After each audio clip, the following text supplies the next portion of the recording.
Hello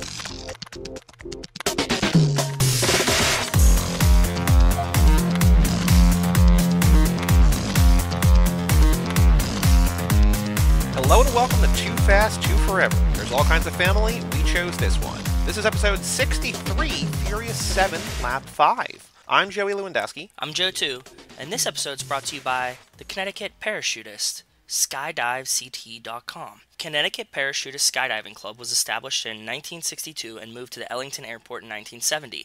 They are one of the oldest skydiving clubs in the country. For over 50 years, they've promoted the sport of skydiving to thousands of people worldwide. skydivect.com. Very exciting, and this is our New Year's Eve episode, so there's still that's right. time to learn one more thing this year, and that is how to parachute in Connecticut. Or it could be your New Year's resolution. Oh, I like that. Looking ahead to tomorrow, to next year, to next decade. 2020 vision. Whew. All right. I know, I'm on it. I'm so on it. Well, here to close out the year, to close out the decade, we have Furious 7. After the break, Cara will be joining us, of course, again, to talk about Furious 7. I was thinking, Joe, this has nothing to do with Furious 7, really, but I was excited to get to get to Hobbs and Shaw, because it's the first time sort of in lap that we've gotten to the movie. And I also haven't seen it since theater. Like, I've owned the 4K since it came out a couple weeks ago or whatever, but I haven't watched it since I saw it for the third time in theaters. Like, it's been a while. Yeah, I definitely feel the same way. I haven't seen it since I watched it twice in the theaters. I was, like, waiting to put it in the lap, because, I mean, you know, we're going to watch them for Infinity, so I was, like, not in a rush to get to rewatch it before we had to. And I know that resident historian Mike Manzi, I think, got it for Christmas from someone because he sent me a picture of it, so that was very exciting. Oh, cool. And I also put on our Facebook and Twitter a gift that he got me, which is which is a thing that I did not know existed. Like, I don't know why this... Like, I love it, but I don't know why it was like, oh yeah, people will buy this. It's The Fate of the Furious, the album on vinyl, which is super cool. Like, I love that Mike got it for me. Yes, the OST. It's like yeah. But, like, why did Universal think that they were going to make a lot of, like, are people really clamoring for the Fate of the Furious vinyl, I guess? I mean, like, at this point, they have some original songs on them, right? It's not, like, all a compilation. That's true. So you'd get that. So I'm sure that this is pretty much, like, the only way you could get some of these tracks on vinyl, right? Plus, like, you know, like, vinyl's coming back in a big way, so it's, like, a hip thing. You gotta gang up in vinyl, I guess. Yeah, apparently. First up, Joe, before we go any further, and this sort of ties right into it because we just celebrated Christmas, extracurricular activities. What have you been up to, both pre-Christmas and Christmas, since we recorded our The Night Before the Fast and the Furious? The main thing that I did was last weekend, I went to MetLife Stadium, saw the Jets and Steelers game. I'm very sorry. It's okay.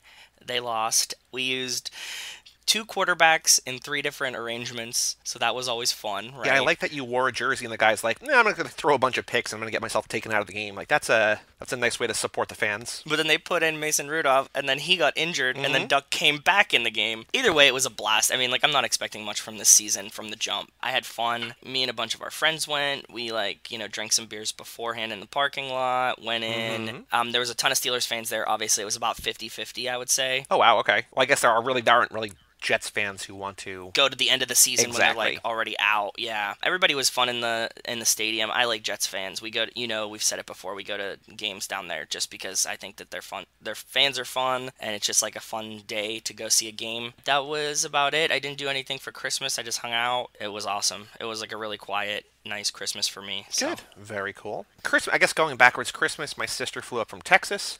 And so cool. I had sort of like a mini existential crisis. And like, I didn't have this for Thanksgiving, but my parents both retired and they're probably moving in the next year. And so I was sitting there yesterday, like, oh, this is probably going to be the last Christmas I have in this house.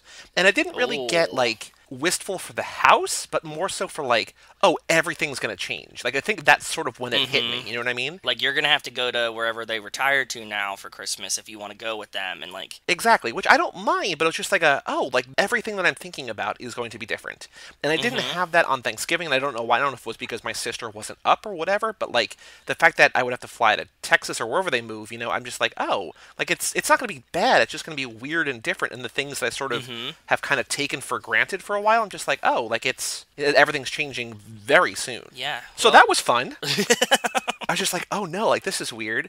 But my sister's still up, and so by the time this comes out, she will have headed home. Also, she doesn't listen to the podcast. This doesn't matter. Yeah, it doesn't matter. But we're doing some more family dinners and stuff like that. It's always good to see her, though. I showed you, of course. I showed you the picture. One of the little gifts that she got me was this like little like cube. It's like sort of like 2 inches by 2 inches on each side, and it's like I don't know if they're sour or what they are because I haven't opened them yet. Because I don't even know if I want to open them because like I love the way it looks. She got these like little in the shape of limes, Corona chews, like lime chews. Yeah. It's just like this like cute little, Fast and Furious adjacent gummy gift, candy. and I love it. Yeah, exactly. Yeah. But it's familial gummy candy. Familial.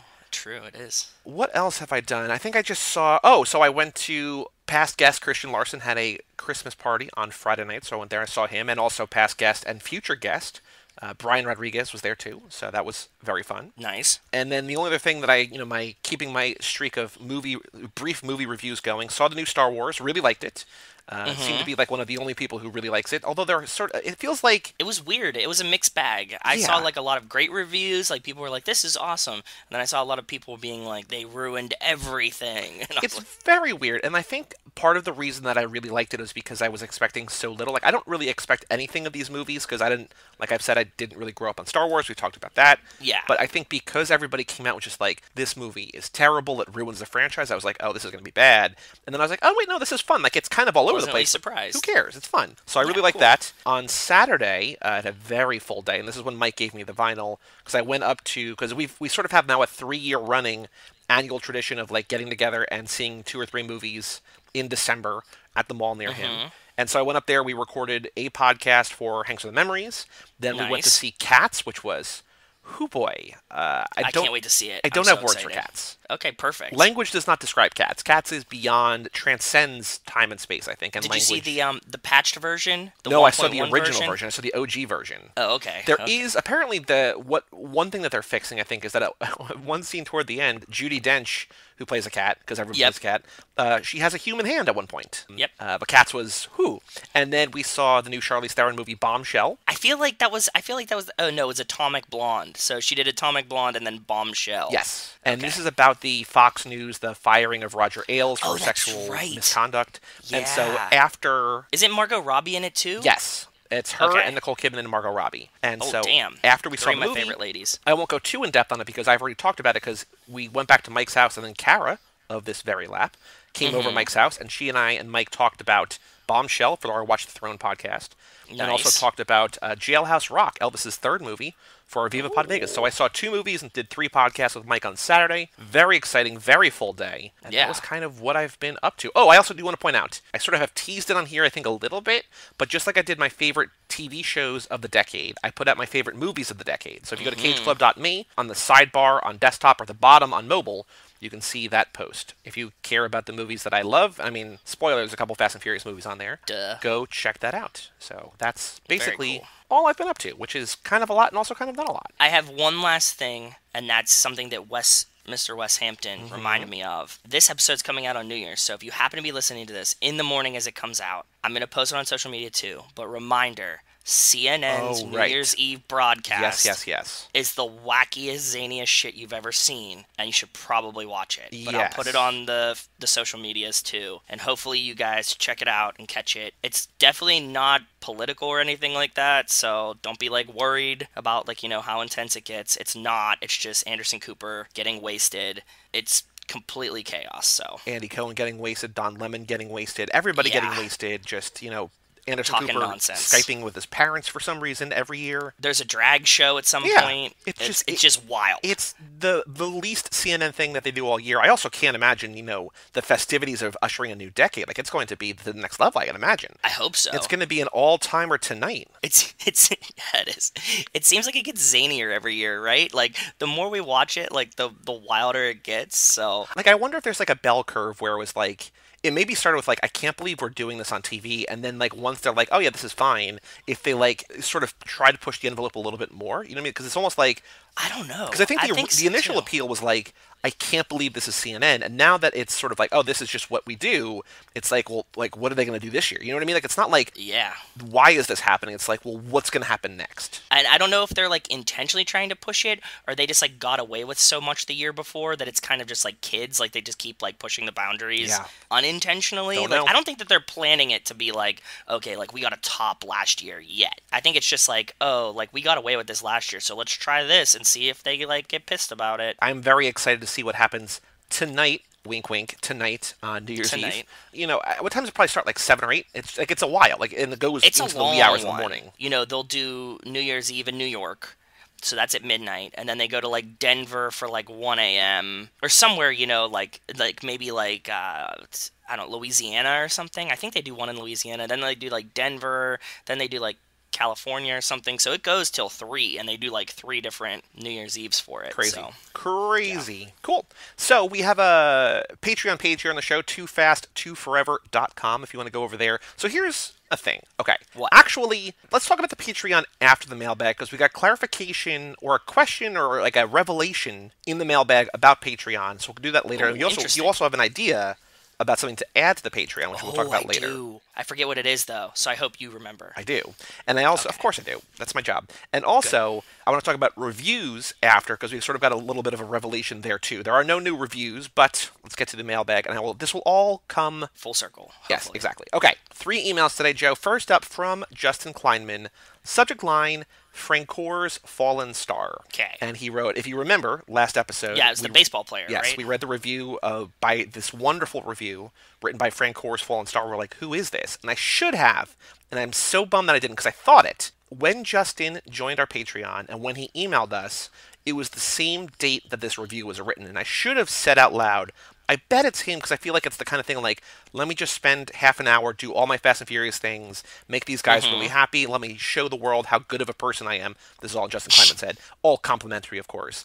And I should have said, like, this was probably him. I didn't. I can't really brag about it, but just know that I thought it. So Justin says, okay. Ha ha ha ha ha ha ha. He says, I laughed hard when I heard that. Yes, he was a prospect for the Braves, Jeff Francoeur, and was supposed to be the shit. I drafted him as a top minor league prospect in the inaugural season of my fantasy baseball league in 2004, and stuck by him failed year after failed year.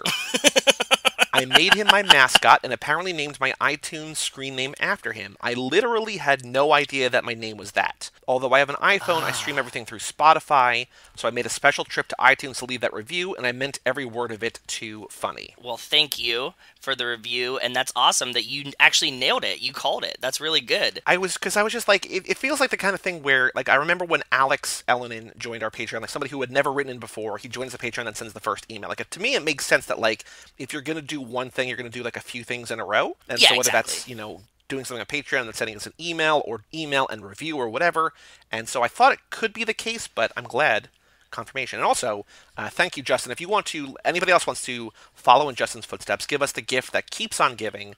Go over to iTunes, leave us a 5-star rating review, because Spotify doesn't show reviews or ratings. They're just like, this is the show. It's weird. Not a bad thing, but it's just, you know, iTunes is still, Apple Podcasts is still the biggest distributor, I think, in the world of podcasts. So true. Even if you just give us a 5-star rating, if you don't have words to give us, if you just want to give us 5 stars, boost that up. 18 5-star reviews, bunch of wonderful reviews.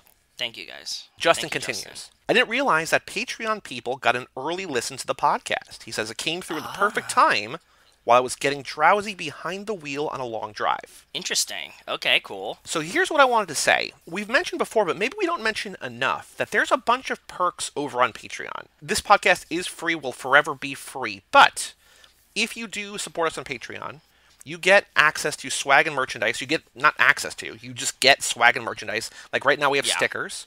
Eventually we're going to do t-shirts. We're going to do other sort of weird kind of cool car-related stuff. But right now there's stickers. So if you join at the $5 tier or above, you get stickers. You get early access to episodes. So every week we put up the intro, usually like on Thursday or Friday. The new episode comes out Tuesday. So if you don't want to wait a full week for the new episode, the intro drops sort of midweek-ish. Yeah. Once we get enough patrons, I don't remember what the threshold that I set over there is. We will do bonus episodes, which will probably do commentaries, like live commentaries where we get together and just talk about one of the movies. So that'll be exclusive over there. The important thing, I think this is the one that we talk about the most, is the Fast and Furious Minute document. That every time we do the Fast and Furious Minute, you and I spend way too much time adding way too many details. Like this episode, this minute that we're going to get to, there's not like, you can look at it and be like, oh, not a lot happens. But then if you are in our mind, you go in there, you're like, oh, there's so much to make note of. And this minute in particular is going to be a very in-depth minute. So if you want all of the notes, all of the history, oh my God, a cheat sheet for the quiz questions, the Fast and Furious Minute document. This is the big one. We talk about this a lot, I think. Your choice at certain tiers for pit stop movies and themes. So if you're high enough up, you get to pick something that we cover. But patrons of any level get to vote once per lap on what we do, like a poll. Like this lap was Into the Blue, was patron selected over there. So you get voting rights, and at a high enough tier, you get to pick what we watch. You also get our undying love and affection, and here's the new one. This was your idea. You were asking what tier we should put it at, and I think we should put it at the $25 tier because I want that tier to be aspirational. There's no one there because that is a stupid amount of money to give us per month. But it's absolutely true. In addition to having the ability to program an entire lap, pick a theme, pick every pit stop, in addition to that, you will also get to play the Fast and Furious character quiz on air with us. You'll come on. Yep. We'll talk with you for a while. It's sort of like a mini episode as part of a bigger episode. Yeah, I think it could be like almost its own bonus type thing. Exactly. You know what I mean? Kind of like the wrap-up thing, like beginning of the lap. You could tell us your theme at the beginning of the lap, whatever you want, you know? Yes. So. You would come on here, introduce you to the world. I mean, I'm assuming that the people who are listening to this, who would think about, entertain the idea of doing $25 a month, are people that we know about, that the listeners know about too. So it's not like we would be like really introducing you to the world, but you could come on here. And also, if you don't want to do this, you don't have to do this. Like if the idea of like putting your voice out there is weird, you don't have to do this. Joe had the idea to sort of, I think you were probably inspired by Wes wanted to do the quiz or whatever for... Exactly. Wes was like, can we do the quiz for Christmas for his movies, right? I think it might have been the marathon before the new movie. That's right. He said, like, yeah, can we do the quiz? And I was like, yeah, that sounds cool. And when I was listening to the episode, I was like, oh, that would be really fun. We should have a tier that you could come on. We could do the quiz with you. Because I remember we talked about it before. Somebody else asked to do the quiz, and we were like, yeah, it would be fun if you, like, did it, but, like... I think most of the fun comes with us being like, like asking side questions and stuff like that. So absolutely. And I think that, eventually we're going to make this a public-facing quiz. I don't know exactly how to do that because I think it requires a little bit of coding expertise that is beyond my meager pay grade. However, in the interim, if you want to come on, and also I think it's just fun to come on and just sort of get your quiz. It's like getting your fortune told by us two idiots. Exactly. And then, again, I said it before, I'll say it again, our undying love and affection. So there's a lot of perks over at Patreon. And if you go to toofast2forever.com, you can read each of the tiers of what it includes, what it entails. So there's like a $1, $5, $10, $25, then the Hernan Reyes tier of $100 a month, which, again, please don't do that, because I don't, that's a lot of pressure, and I don't want you to, don't give us $100 a month, essentially. But thank you to Cassie Wilson, Jake Freer, Ben Milliman, Nick Burris, Alex Ellen, and Justin Kleinman for supporting us over on Patreon. Thank you all so very much. Justin wraps up his email by saying, to finish things out, the gumbo was adequate. Remember, he was making gumbo. Okay, just adequate, though. Oh, sad. Oh, he says, the car that needs a new exhaust system I'm purchasing didn't need to be bleeped out. He said it's from my 1964 Pontiac, which is in a photo of last summer.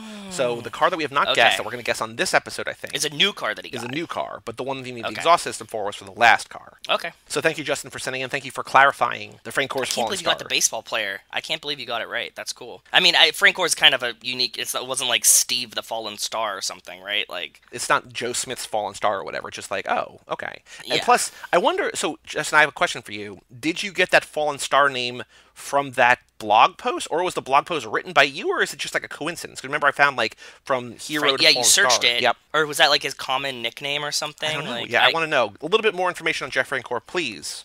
Thank you, Justin. Next email from Wes Hampton. The night before Fast and Furious, what up, fam? What up, Wes? Just a quick one today to say, fuck. That reading was so good. It's very silly, but I admit I got a little misty-eyed. It's such a great combination of Fast and Furious, the podcast, and the Christmas spirit. It's also very early. He sent this at 7 a.m., before 7 a.m., Austin time, and I'm only averaging like 3 hours of sleep for the past 3 or 4 nights, so my emotional state might be compromised. I think I have a new Christmas Eve tradition now. What, listen to the I guess Fast and Furious the night? That would be awesome. That's what I was hoping for, right? Like it's like it's a very gentle thing, and I wanted it to be like a fun thing that like I know I will listen to it on Christmas Eve in a group and like force other people to listen to it. So because it's only 4 minutes long. It's only 4 minutes long. It's not long. Shout out once again to Demi Adijuibe, who has no idea probably that we did this, but he wrote the original poem that we read. We did the dramatic reading of. But thank you, Demi, for writing that for your care and your love and your respect or whatever for the franchise. I think it came out great, too. You really nailed it. That we were talking about that we wanted to read it. We threw around the idea that, like, we would have everybody read one, get the whole family involved, and then, like, the background jingles and everything's just perfect. I do want to give a special shout out, and I hope he does not hear this because I want him to be spoiler free for Lap 7. But Nico, over on HTML, over his podcast with his husband Kevo, they're doing a series of holiday episodes this month. I'm on 3 of them about a TV show, which, boy, I hated. Oh. Rap Battle, the competition reality gift wrapping show from Freeform. Oh boy. Oh, I thought it was going to be about rap battles, like actual battle raps. No, and I was rap like, with a W. Awesome. I had fun recording it, but I hated watching. Anyway, for those 4 shows, Nico wrote a new theme song, which is wonderful, and he also did these these interstitial, because he wrote our theme song. He did our theme song for the show, the new one. Yeah. But he also did these like little interstitials, and so the music cue that goes into and out of the 4-minute reading is Nico's, and then the Jingle Bells sample that's underneath the whole thing was something that he scoured for and found and sent to me. So shout out nice. Nico. I didn't know that he did that, but thanks for all the help, Nico. Thank you. Hopefully he does not hear this because I want him and Kevo to be spoiler free, because in theory, knock wood, the Han gut punch, I want that to happen at some point. So maybe Lap 7 in theory. We'll try again. But dude, on that note, we'll talk about this when we get with Cara, but like, man, I really think we found the right order for these movies. Oh, definitely, 100%. Like, I don't want to watch them the other way anymore. We were also just sort of joking about, not really joking about, but thinking about doing like in random order, but like I kind of don't want to. Like I kind of want to just do this order. But we'll see. I don't know. We'll see. We'll see. Wes says, you guys weren't kidding about Nate from the Rocky Maivia picture show. He has such a great voice. He sounds like he should be voicing cartoons or video games. I love it. Same. That's what, dude, when I heard it, and the episode that we did with him is a lot of fun. I just drool every time that I'm so jealous that he has such a great voice, and I don't, so. And then Wes says, Merry Christmas, fam, Wes. Well, thank you, Wes, for writing, and I hope you had a wonderful Christmas. Thank you, I hope Wes. everybody had a wonderful Christmas or Hanukkah or Kwanzaa or whatever they celebrate. Or nothing, if you just want to have a relaxing day where hopefully you don't have to work. Whatever you did, I hope it was nice. Agreed. All right, we have one more email, Joe, and this is from Mr. Wells Lamont. Subject line, what if time, my dudes? What if time? Okay, so we're going to play what if. Yes. What's up, Wells? Wells says, what if Gina Carano is the voice? I had a theory today now that I'm going to bring up. I was going to save it for the episode. We can re-talk about it with Cara. Okay. I don't think it's a female's voice, right? We kind of talked about this. I mean, it could be modulated. Well, it was Ryan Reynolds doing the voice. We know that. Yeah. Confirm that he did the voice because they didn't want to because he was just around or available on set or whatever. He did the voice, but it's not going to be his character necessarily. But supposedly he was the one who voiced the voice. Yeah, because the fake name thing, everything. Yeah, I had a thought today. How much sense would this make? As I'm watching Furious 7 today, the very first scene, Deckard and Owen are together in the hospital room, right? And he says, whenever we would rob a store for candy, Dad would always give me the belts. Right. And you would get away with it. Now, we haven't seen the Shaw father, right? We have Helen Mirren. We know that she's Mama Shaw. Yeah. But we've never seen Shaw's dad. Right. And I think that it could be Shaw's dad. That would tie it all together. He could be the evil super villain, right? Okay. Doesn't he say that he knows Hobbs? He does. In Hobbs and Shaw too? Yeah. So he would know him, right? Kind of if Deckard's with him, Owen's with him, the mom has met Hobbs, he would be like, I know you. It's a possibility. That's what I was thinking today. What's weird to me, and maybe it's not weird, maybe he's just working his way up the rankings, and on a math test in grade school, this is like an NEI, who is the voice? Here's all the details that we have. Yes. What is the answer? It's not enough information we don't know. But in terms of conjecture, I like that idea. What is strange to me, and this is just me playing devil's advocate, is if Shaw's father is the ultimate voice, right, and say Charlize is his right-hand woman, Owen Shaw is working for Charlize. Yes. Why would Owen be so low in the ranks? Because he doesn't know that it's his dad that's at the top. Oh. His dad's secretly at the top. because he has to be like a supervillain that's like kind of like if you like ran the mob. Like Braga doesn't want anybody to know that he's Braga, right? Could be the same thing. I feel like if Shaw's father is the ultimate boss, Shaw doesn't know, and it's just somebody else. I feel like it's hard to say this and not be sort of judgmental, not of your idea, but of like what that would mean in the movie when the franchise is so over the top as it is. But it feels like that would almost be one coincidence too many? Yeah, I feel you. And you know what? He says he knows Hobbs, but he never says he knows Shaw. Right. And that's why we're thinking it's Hobbs' dad, but then it would be weird to call him Hobbs instead of Luke or whatever, right? So. Exactly. Or maybe he just didn't want to say, I know you, Shaw, because then Shaw might have realized it was dad. I don't know. We still have theories. We got time for the next movie to come out. I mean, thematically it makes sense because the whole franchise, or not the whole franchise, but a lot, like one of the core through lines, right, is sins of the father and sort of familial, especially since there was that rumor that in Fast and Furious 9 they might go back to the track where Dom's dad died for the ultimate villain to be the father of the guy of what we thought was the villain. Like, it kind of makes sense. I kind of want it to be a little bit more in-world than that. And, like, it is, but that's sort of adjacent where it's, like, it's at the edge of, like, what I'd be like, oh, yeah, that's really cool. And it's sort of the edge of also, like, I don't know if this really makes sense. I could go either way. I'm not against it. I just don't know what to think of any of that. I still hope it's, in a weird way, Charlize. Same. Although, so I think since we saw Hobbs and Shaw the first time, I think they confirmed that she's back for 9. Is that right? They were shooting it afterwards. Or, like, during... So, number one, I thought that the voice sounded like Charlize, but it might have just been wishful thinking. But Wistful Thinking? Wistful Thinking. I almost said that by accident. But number two, the reason I was so adamant that I wanted it to be Charlize is because mostly just because I want her back in the franchise. And so now that she's back, I don't necessarily, quote-unquote, need her to be the voice, if that makes sense. Like, yes. I wanted it to be the voice because I wanted her arc in 8 to have meaning. And the fact that she's coming back feels like it's going to. I still think it kind of makes sense a little bit, or that it's the voice of, like, her organization, or that she's somehow involved with Etion. But I don't need the voice to be her now that we know she's coming back, because now there's going to be more payoff, in theory, hopefully. I agree. Sorry, Wells, that we just, like, totally derailed your question. I think that's the point of the podcast. Okay. The second question, I think, is one that we've talked about before, and I think it's specifically something that he has said before.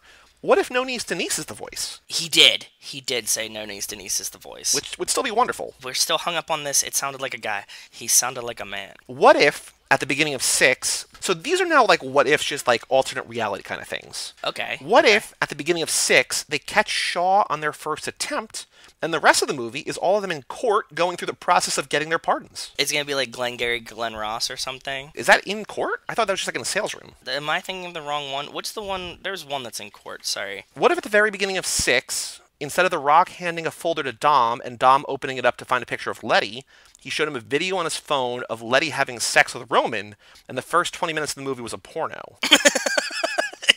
And then it's just like a revenge killing. Dom trying to it's a self-evaluative movie where Dom has to come to grips with wanting to kill someone in the family because of something they did to somebody else in the family. You know? he has to really decide whether or not he's going to kill Roman over this. And that would explain why Dom and Tyrese are not on the same side in real life, because it can't blur. Because if you can't keep Dom and Vin separate, Dom probably can't. You know what I mean? Like, oh boy. Yeah.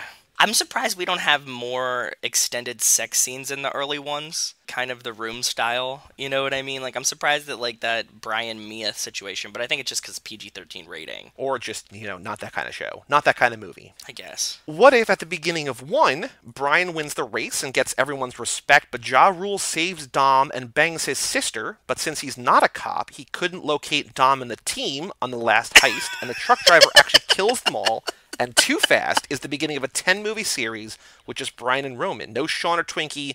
Brian and Rome take their talents to Tokyo to challenge DK and the Yakuza. There's a lot to unpack there. I don't know how to unpack that. Like, it's just like, yeah, what if? And just like... I like the idea that Brian just wins and, like, the movie's over, right? Like, can you imagine if we just go back and we're like, yeah, Brian wins and Dom's not the guy, or, well, in this case, Dom is the guy stealing the trucks, and then they just, like, they all die. Brian being a cop around town. Again, buddy cop movies. Yeah. We get right to buddy cop. I know we've discussed this, but in the first one, Ja Rule introduces himself as Edwin right away to Dom. I'm sure you guys mentioned that, but I couldn't remember. I never once caught it before just now. Because we called him Edwin in the minute, like for the 6 minutes that we did that 6th part of the minutes, right? That's funny. You know, Edwin happens to know a few things, and one of the things Edwin knows is not how you stand by your car. Yes. It's how you race your car. He refers to himself in the third person. That's right. And then he says, you know, that's when Dom arrives, and then Dom shows up. He says, "Yo, what's up? How we doing this tonight?" Because he's too slow to make away with the money, man. Yeah. But I don't think he ever says to Dom, "Hey, I'm Edwin." I think he just. I think we're meant to believe that he knows Edwin from the world, right? From the racing world. Right. Yeah. I still think it's unclear. I get in the sort of the Braga sense we were just talking about in a different way. In the Braga sense, Edwin talking as Edwin in the third person makes sense for his braggadocio, but it's still not like, oh, Edwin knows, by the way, Edwin is me. It's just like, it could be talking about somebody else, you know what I mean? So, yeah, it's still kind of unclear, but yeah, his name is definitely said a bunch. And we talked about it in the minute, for sure. I know we did. I'm watching 4, Wells says, and I'm trying to hindsight this bitch, and it's funny. They have Han say things like, "I heard they're doing crazy shit in Tokyo." And before 6 came out, it made me think it was a joke because he was just in Tokyo. Honestly, things get so back and forth, I still get confused trying to connect the dots.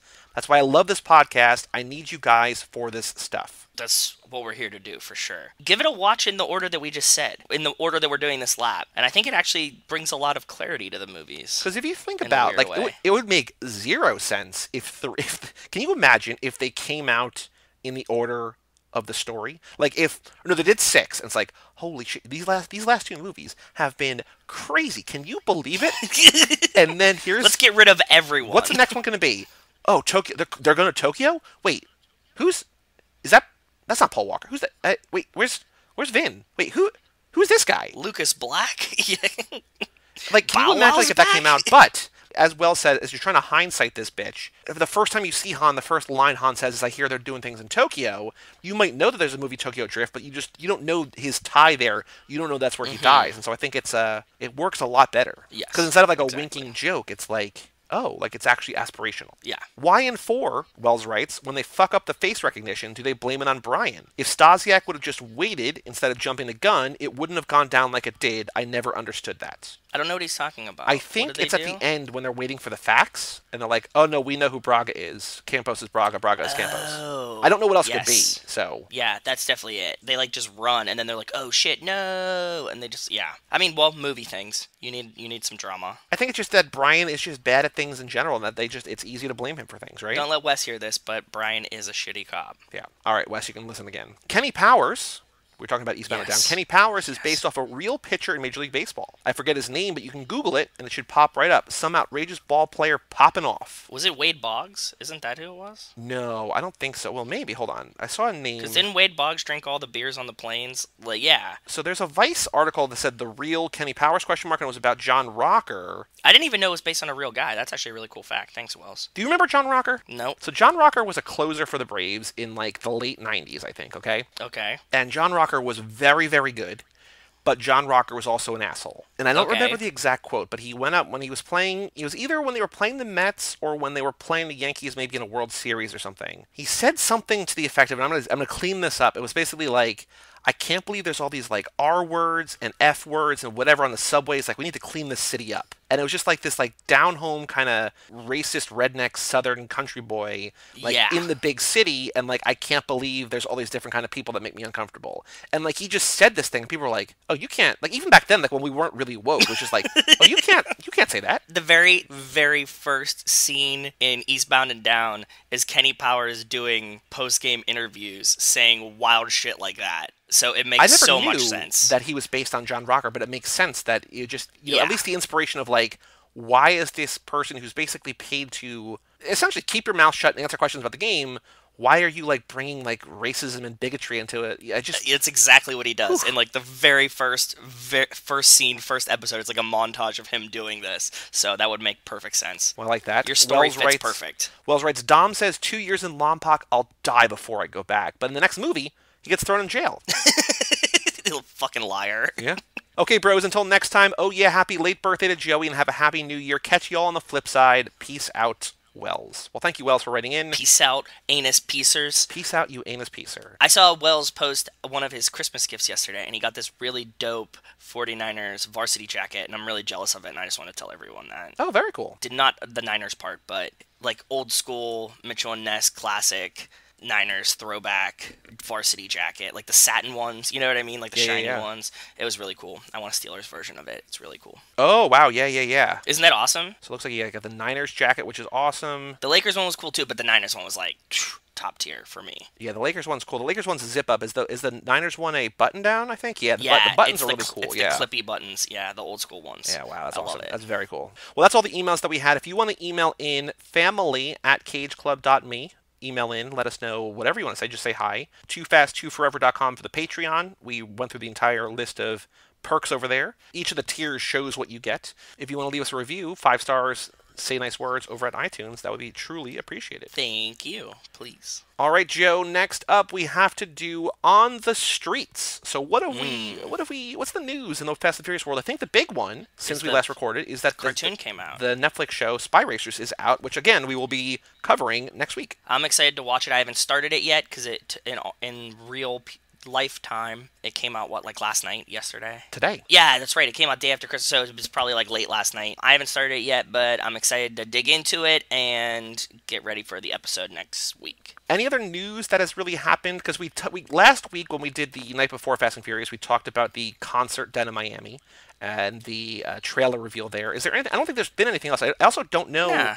Like, we've said that we've been in this, sort of void. We're going to hit another lull. Yeah. Because once they stop shooting... Now that we know that we have a date, right? Like, it's... Yes. The next month. I don't know why there would be any kind of news between now and then. And we have to wait pretty much for the trailer in February to, get the next cycle of news, is what I'm thinking. Oh, they put out there's a new Craig Lieberman video about Slapjack Supra that you can find that we posted on Facebook. I love all those videos, yeah. But I think that was basically it. I actually wonder, so as of right now, there's 9 and 10. Those movies both have dates, right? It's May this year, and then it's April 2021, I'm sorry. This upcoming May, and then the following April, there are going to be confirmed Fast and Furious movies. Yes. They have not made mention of a Hobbs and Shaw 2, but I think it's kind of like a foregone conclusion that there would be. I agree. It's a weird place where if you don't do another one, that's almost like a sign of defeat. Even if it didn't make as much money as you were hoping for, not doing a second one's kind of like, oh, the first one flopped? In a weird way, you know what I mean? And it made money. We'd look at the numbers. It's not like it did bad, so... There's the rumored about, but I don't know if official, the all-female spinoff, but I'm just trying to figure out in terms of, a time frame, would they announce those...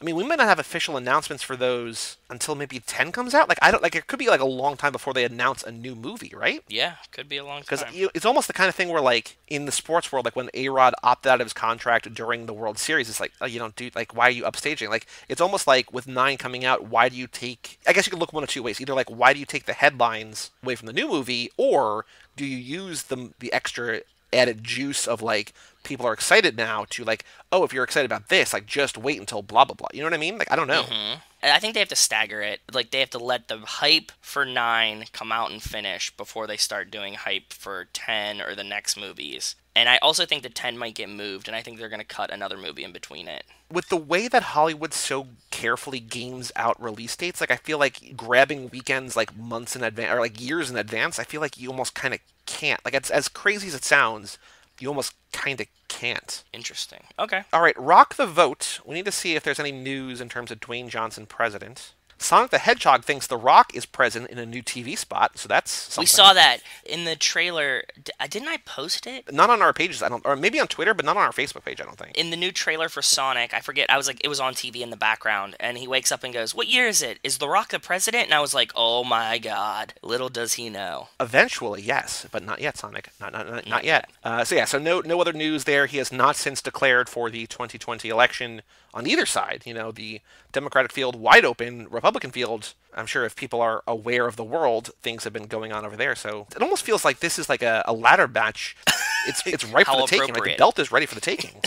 How appropriate. That's perfect. Yeah, he just needs to... He got the ladder spread. He just needs to climb up, man. Okay, so Joe, the last thing we have to do before we take a break and bring in Cara is talk about the Fast and Furious minute 28. A minute I don't have a name for it yet, but we will talk about after the audio.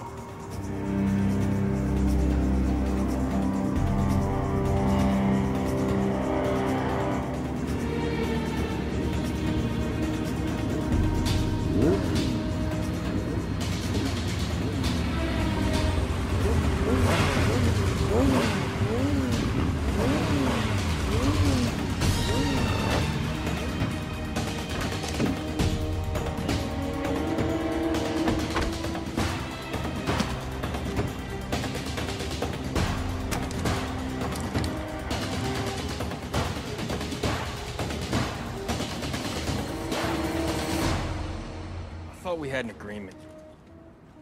You stay away, I stay away. Everybody stays happy. We got lost, Johnny. What do you want me to tell you? Who's we? So if you're just listening to this audio, if you don't remember what this looks like, it kind of sounds like not a lot happens. Like we get the song Motorcycle to Saigon, continuing and ending, and there's a little bit of dialogue, but like if you're just listening, there's not a lot going on, but it is a visual treat for the eyes. It is, and there's lots of like panning shots of like weird stuff, which I liked. Do you have any ideas of what we could call this minute? Maybe The Agreement? No, Statues in Paradise. There's lots of statues in this one. I'll say Statues in Paradise, that's fine. In Paradise or And Paradise? In Paradise. Okay, that's what I thought. Okay. Statues in Paradise parking lot. So there's that song, what was that? That was that Paved Over Paradise. Yeah. That's what I'm saying. You like that? Wait, what song is that? It's Counting Crows, Big Yellow. Oh wait, yeah, Big Yellow Taxi. Yes. Yeah. Oh, we seem to go. Okay, so they paved Paradise, put up statues in a parking lot. Cool. Perfect. That's perfect. Wow, we got there eventually. That's how pretty much anything that for this podcast works. You guys just heard like a live version of Joey and I coming up with like the name for anything. I don't want to spoil what the revelation we had this morning was, but the Lap 7 theme, which some of the patrons know. Oh God, we came up with like the best blend sort of hybrid Joey theme. did. It was perfect. I can't even take credit for it. Like it's just like something I was writing. It's just like, oh my God. It just came just through your fingers like an act of God, like a lightning bolt. Wow. So in the minute that we call They Paved Paradise, put up statues in a parking lot, we see Brian and Dom follow Johnny Tran and his crew to a quieter location. Johnny Tran confronts Dom. The notable moments trivia is the first appearance and line for Johnny Tran, and also, very quietly, Johnny's name is mumbled by Dom. Like, he almost says, like, Johnny, like he's afraid of Johnny. Yeah, well, he knows he's in his territory, he's outnumbered, and the crew is nowhere to be found. His territory, so, like the P.F. Chang's parking lot? Yeah, yes, exactly. Talk about what I told you is, like, the greatest revelation that we've had in a minute in a long, long time. I always remembered this when I was watching this. Like, if you had me draw it, I would have never done this. On the left side of Johnny Tran's, pagoda, what all I can assume is like a grocer, right? Like an Asian grocery store. Yeah. But it's actually like a garage too, remember, because we go in there. I always imagine it being like on its own, right? Like I imagine it being set off on the side of the road somewhere. Turns out that the whole left side of it is like a strip mall. It's just the parking lot to this strip mall. I'm sure you guys are familiar, but like if you ever seen a P.F. Chang's, like they're never like inside the strip mall. They're always like in the parking lot of it, like right on the edge of it. I couldn't have told you that this was a strip mall on the side of it. When Lance knocks the window, right, he's like, follow us. It's like, let's go to our, like a quieter location. Let's go to one of our spots.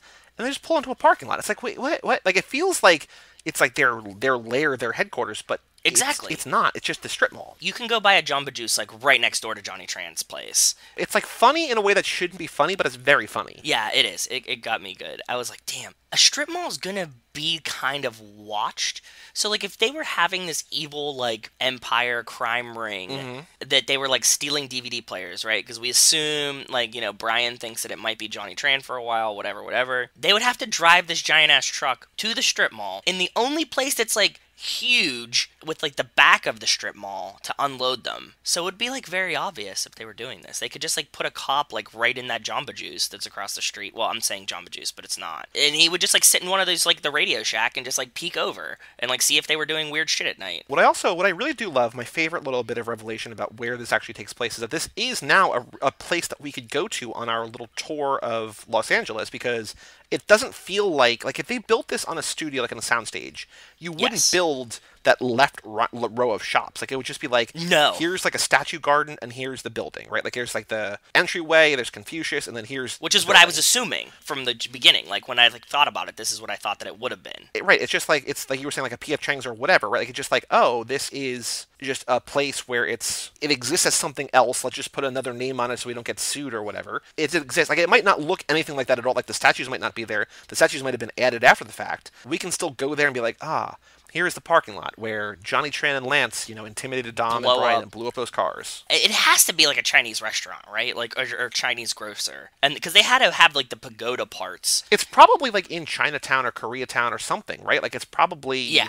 We weren't sure how many motorcycles, like last minute, we're like, there's 5. You said 5, I said 4. 6. Oh, yeah, there are five, at least, I think there's 8 here. Damn. And there are 12 people on those 8 bikes. Like, there are so many doubled up. And I don't know if this is, if we just saw different angles, or if this is like a continuity thing, or I don't know what happened from minute to minute. But when they pull in, when all the bikes follow Dom and Brian into that parking lot, you see at least 8 bikes. And I counted, and I wrote down a lot of details about at least 12 different people. Yes. Which is crazy.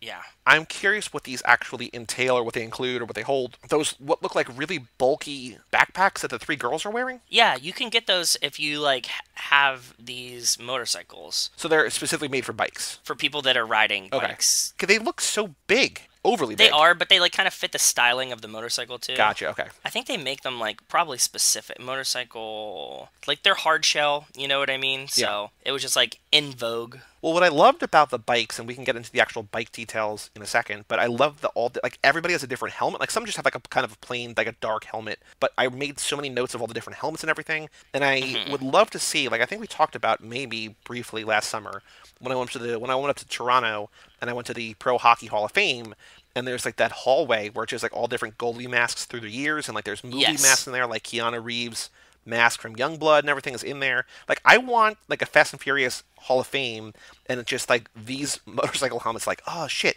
that's Johnny Tran's passenger's motorcycle helmet. God, I recognize that one. Yeah, exactly. In regard to that, we were talking last minute as well about wondering if these characters are going to be named or not. Like, we don't know if Lance is named. Like, actually, like, we know that Lance has a name. I think they say it later, which like, not at this point. Make a note of. I was looking to see, because we were wondering if anybody else is going to have a name, and I don't think that they do. And I was looking on IMDb, and even all these people, like, they're just basically extras. They don't even have credits. Like, I found, you may chalk this up even to racism, but I was just looking for, like, Asian-looking names for parts that could fit. So, like, there's someone as driver, biker girl, Asian female, and then 2 hot chicks that possibly could be these people. But again, I don't know, because they don't even have pictures on IMDb. Like, I don't know if these people are the right people. You know what I mean? Like, it's they're just kind of featured extras. But then in that regard, there's somebody in this movie who's uncredited as, quote, hottie with a body. Which is awesome. But I don't know if this is, like, Wikipedia. Like, is that real, or did somebody just, like, add that, so, you know? It's not like anybody can add that. Like, you have to have, like, an IMDb Pro account, which doesn't mean that, like, it's super restricted, but, like, you and I can't go on there and be like, oh, I know who that is, I'm going to add that. Like, it's kind of... Also, you might need, like, proof in some regard, and I don't know what the process is, but, like, it's a much tighter set of restrictions than just Wikipedia, where anybody can do anything. Okay. So somebody went on there of some kind of stature or rank or clout and just said, yes, this woman played hottie with a body. But the more amazing thing, I think, is that there is someone in this movie, somewhere at some point, credited as Samoan guard, Peter Navy Tuiasosopo, even all the way back in the first movie, Samoa, in the franchise. It's amazing. True. Incredible to me. And we have to look out for him, but I don't know if we'll actually see him, because who knows, but we'll try. So, Joe, you found a little bit more information about the bikes, possibly, and also some signs in here, too, that we kind of briefly touched on a little bit. Yes. Okay, so signs. Johnny Tran's hideout is SIEU.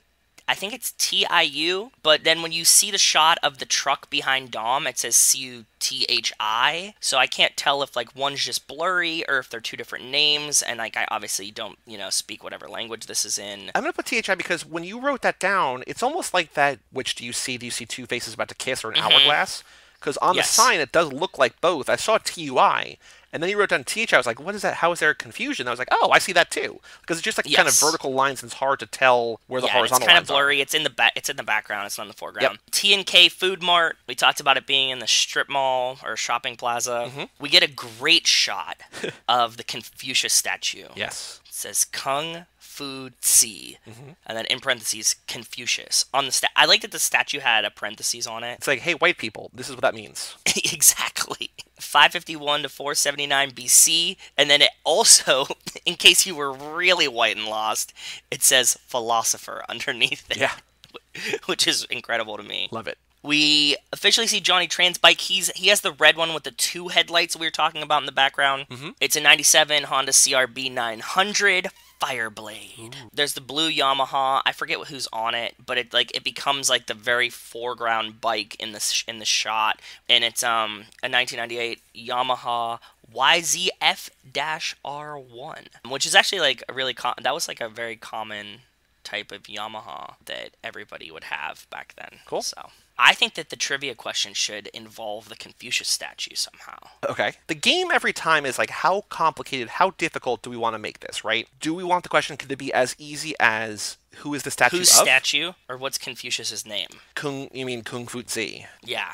That one you might know from, like, other things, too. Is that even true, though? I don't know. This is not necessarily like a necessity, but I almost kind of want it to be more like about the Fast and Furious as opposed to just about like history in a way. You know what I mean? Like, okay. But I like your question. So in the parking lot where Johnny Tran and Lance bring Brian and Dom, there was a statue. Who was the statue of? Oh, okay. So we got Confucius, right? We can move that around. Buddha. Okay. Who else? Somebody like famous in LA. Like pick like a famous Dodger. We could do Sandy Koufax. Okay. Dodger's great pitcher. Wacky inflatable arm man. Oh, I was going to say Sonny Chiba. Oh, that's a good one. Yeah, Sonny Chiba. Buddha, Confucius, Sandy Koufax, Sonny Chiba. Cool. I like that. Cool. And you get a process of elimination, right? Like, if you're taking this quiz, you're like, okay, it's either Buddha or Confucius, and like one or the other. And like, it's not a gimme, but it's an easier, I think, question than some of the other questions that we have recently. Cool. Good. Cool. That was minute 28. They paved paradise, put up statues in a parking lot. Joe, let's take a quick break. Let's bring in Cara Gael O'Regan to talk about Furious 7 as we continue to work our way through the driving school app.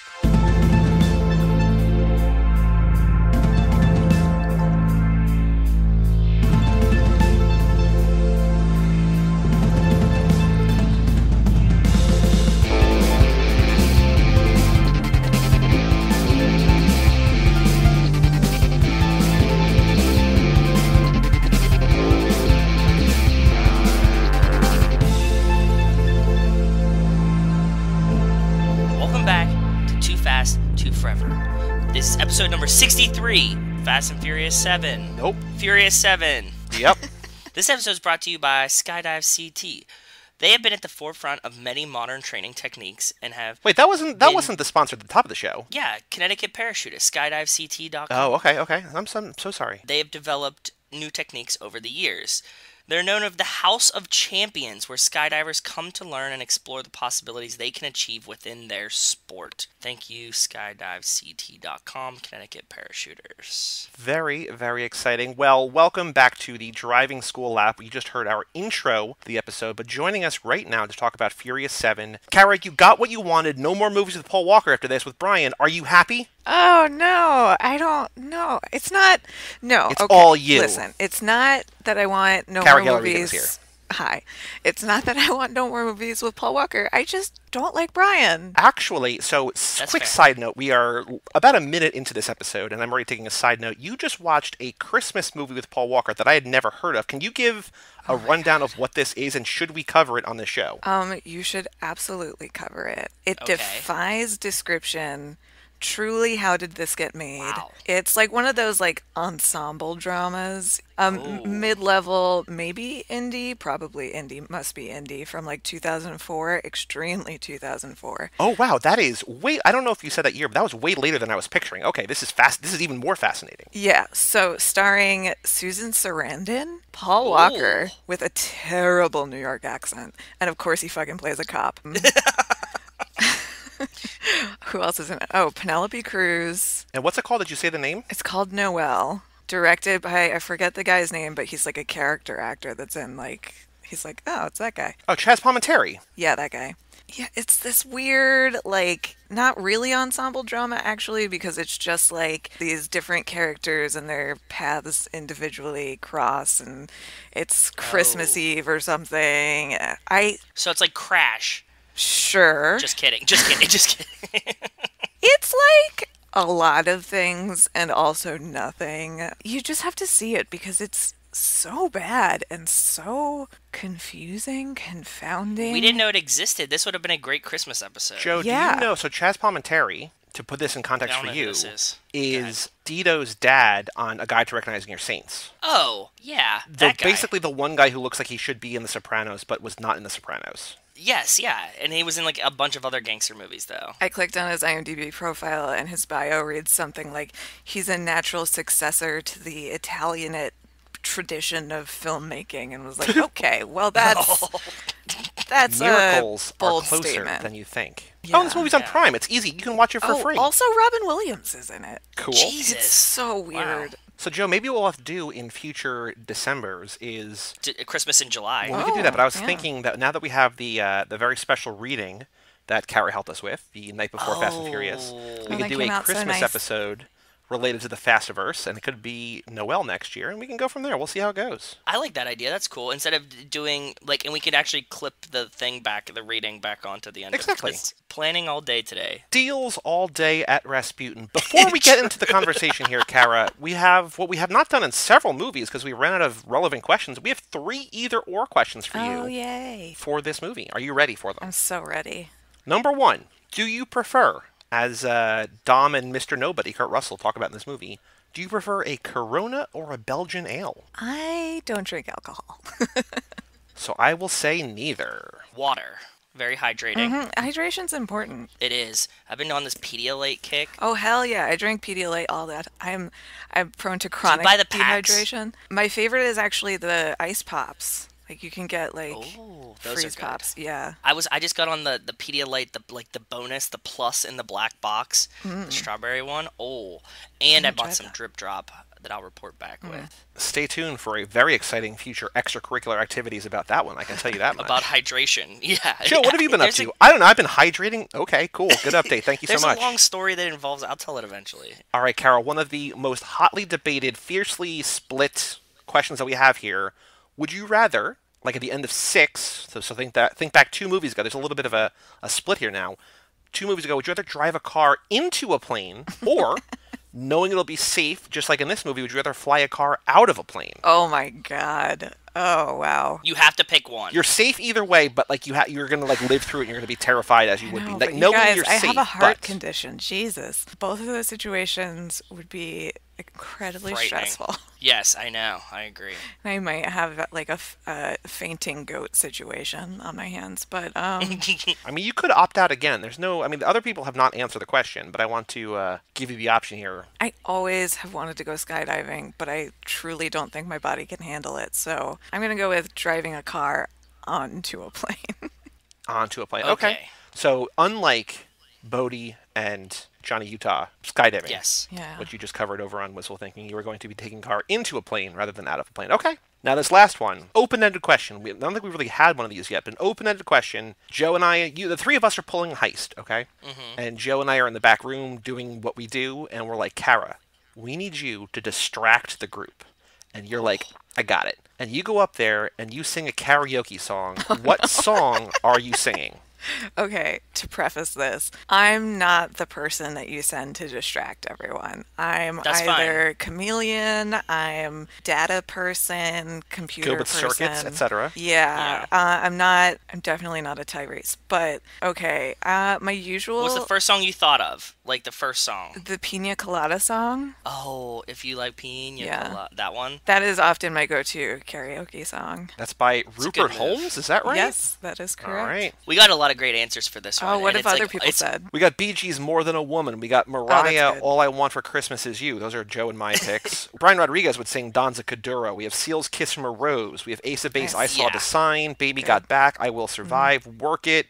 Good old-fashioned Loverboy. So many good options. Yeah. Yeah. I mean, maybe also Hit Me Baby One More Time. It's a classic for a reason. And, I feel like we don't, as a culture, appreciate just how good that song is. Or Britney in general. I do not even get me started. Well, so I think I've said on this podcast before, I believe, maybe not, but I just mentioned, I think I almost certainly did if that was my go-to karaoke song, even though I cannot even begin to imitate Mariah. But my favorite thing to do in bars this is very important, between Feb 1 and Thanksgiving and Halloween. Halloween's a cutoff. Play Mariah's All I Want for Christmas Is You because nobody's expecting it and everyone loves it. So if it's between February and October, I put it on. That's horrible. My No, it's not horrible. It's roommate, wonderful. my freshman year of college, the day after Halloween, put on that CD and it was on repeat through when we left for Christmas break. So it's no thank you. But was she just insane? Yeah.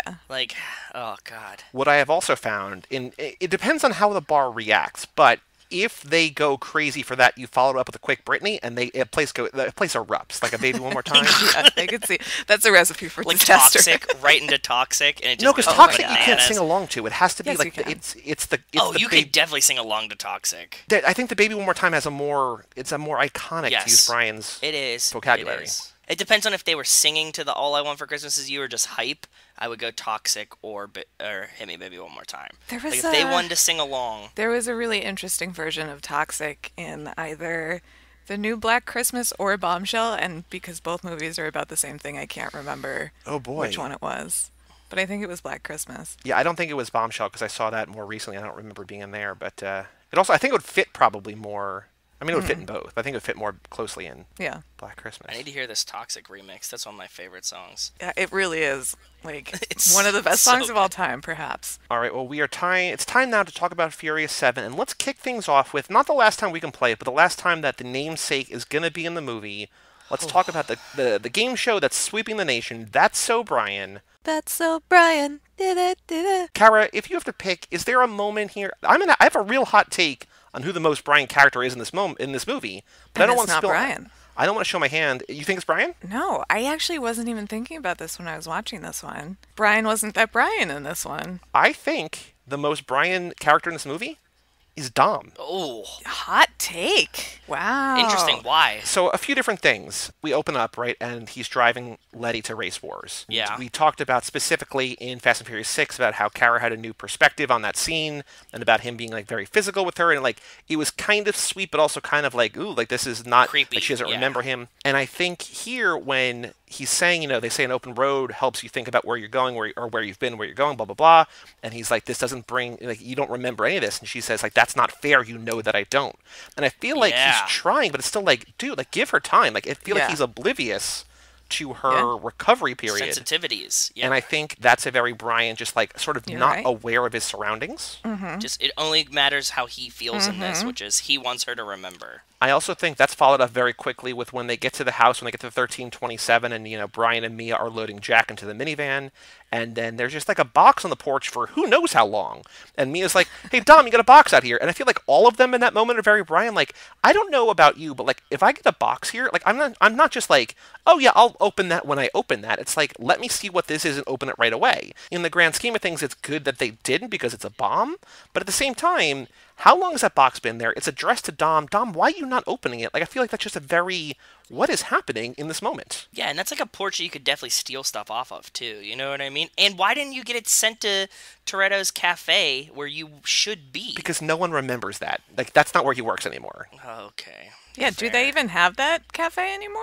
I would imagine so, but I also feel like they just have hired help now. But I mean, they're all multi-millionaires after Brazil, right? Like, why would they work a day job? Why would that place still exist? Yeah. I don't know. I imagined it would, because it's like it's a down-home kind of family thing. No, I can imagine but they were all fugitives for several years. Yeah. They were It's not probably even in the boarded country. They're not running the business remotely. And I also think you need to remember that when Fast and Furious number 4 kind of rebooted the series, we, for a lot of ways, just whatever character building moments we had from the first two movies aren't really important anymore. So the fact that they all met, they joke about it in here. The best thing I ever did was stopping in that cafe and, getting a sandwich. Like, they mention it here, but I feel like in the grand scheme of things, it's not about, like, I don't think it's tied. They don't belong to that place anymore. Like, it's now 1327 until, it explodes here. True. And then I have one other That's So Brian moment in this movie, and it is a Brian moment, and I think it's, again, a relationship moment, but it's when he calls Mia, and it's just like, things are about to go down. If you don't hear from me in 24 hours, take Jack and get out of here. And she's like, what? What?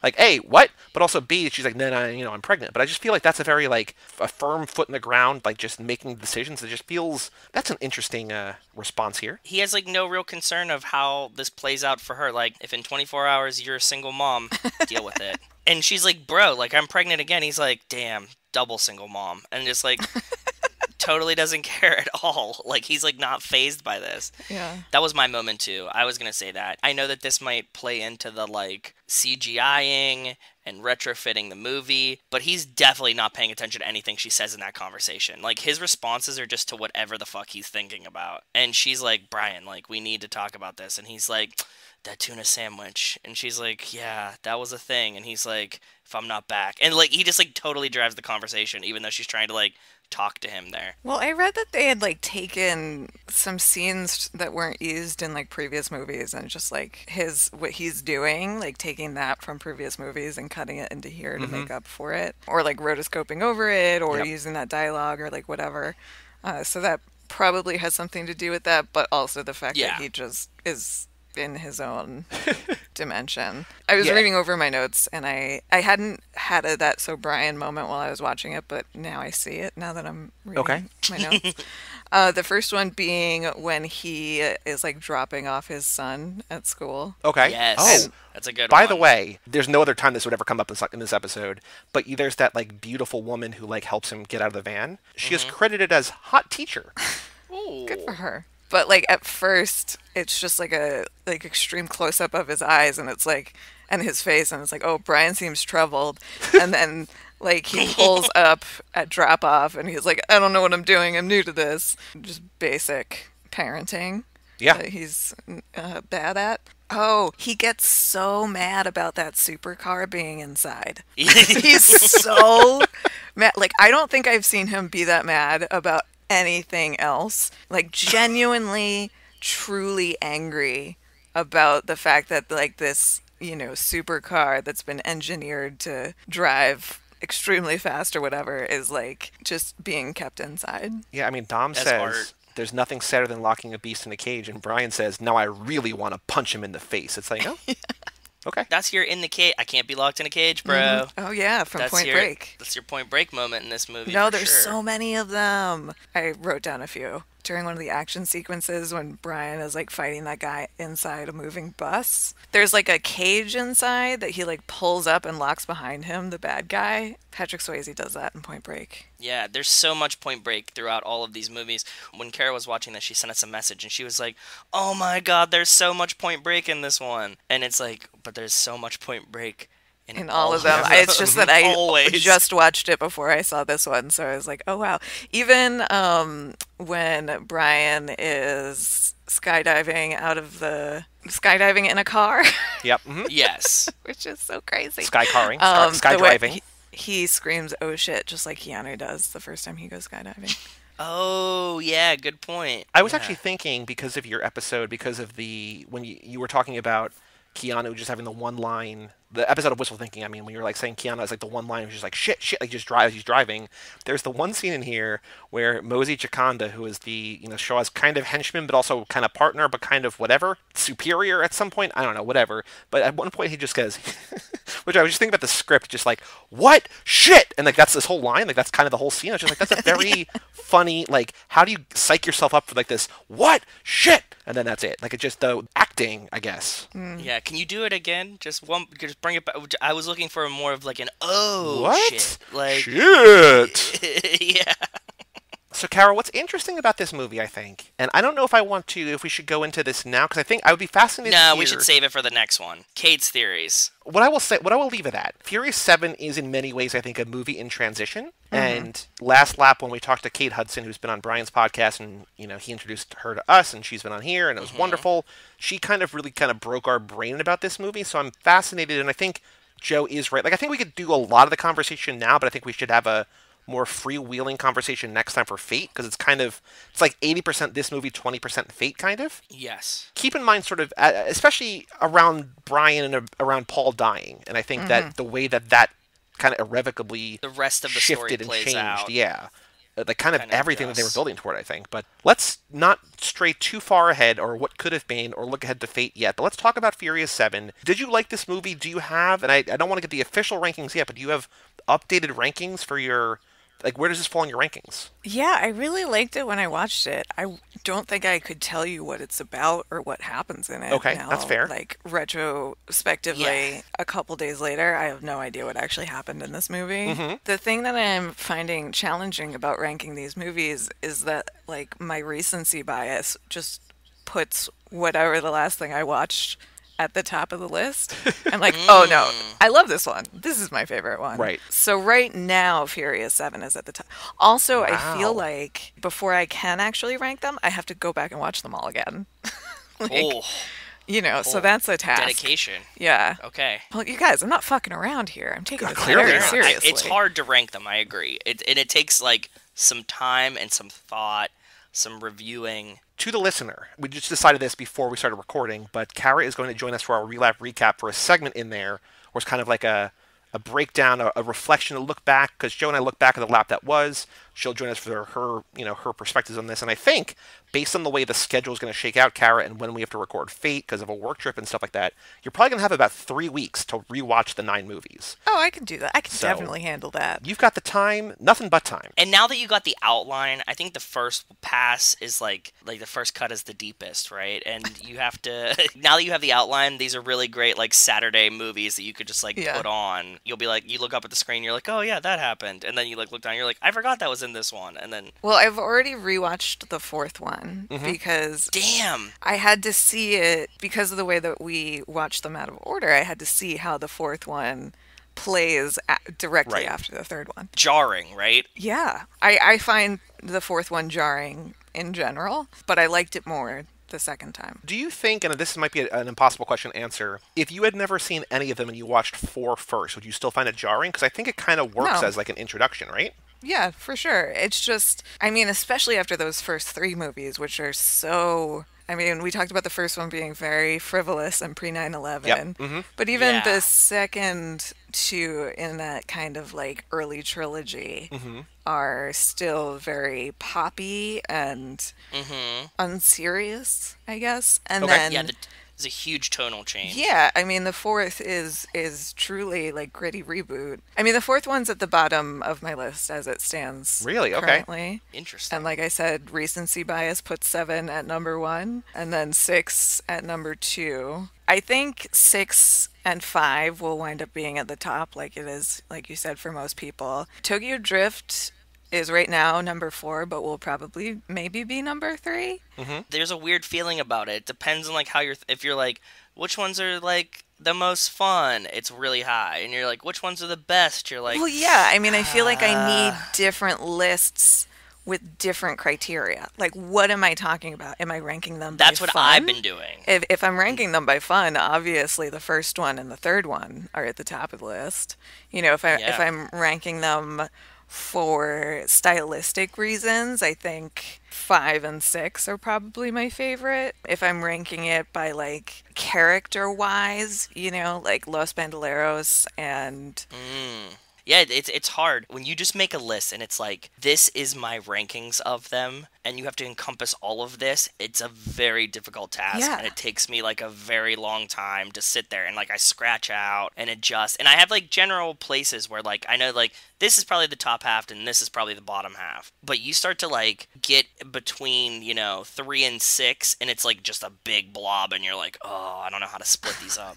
It's hard. Yeah. You'll get there. So if I do wind up rewatching these, I'll make several lists as I'm watching them. Okay. And one of them, perhaps the most important, will be the costumes. Ooh, yes. Oh, I like that. Let's talk about, is there any costumes of note in this movie? I don't know. I don't think anything they let their formal wear, me. which is kind of a new thing. Oh, yes, of course. That is the thing that stood out to me. Love that Letty dress. It's beautiful. Yeah, Letty looks great in that red dress, right? She does. Like, that's top tier. I like Roman's white suit, too. I'm a big fan of it. Because he's a clown. It is like a clowny kind of suit. It's a little bit more fun. I don't remember, I think I mentioned this on air very briefly, but Cara, have you seen the movie The House of the Devil? Maybe. Give me some more context. It's from like 10 years ago, but it looks like it's from the 80s. It stars Jocelyn Donahue as a college student who's looking to make a quick buck by doing this babysitting gig, and she gets to a house and there's no baby and things feel weird, but she stays anyway. No. I really love Jocelyn Donahue. I think she's a great actress. I think she's adorable. I met her. I told a story about how I met her at South by, and she was great. I was looking on IMDb about her because she was also in the new Dr. Sleep movie, and I was looking at her IMDb, and I was like, she's in Furious 7 as Advisor. I was like, wait, I don't know. And she's so low on the Letterboxd ranking that she's below people who are uncredited. Like, she's got a name. She's got a character name, quote-unquote, Advisor, but she's like 3rd from the bottom in a list of like 40 names. Like, I don't know where she is. I watched this movie more intently than I have been watching other Fast and Furious movies recently. Still didn't see her. and I don't know where she is. I'm going to keep watching. I tweeted at her. She did not respond. But I'm going to keep watching and find out where she is. But the reason I bring this up now is because I scrolled through the deleted scenes. Like, I didn't watch the deleted scenes, but I fast-forwarded through them to see if she was in any of them.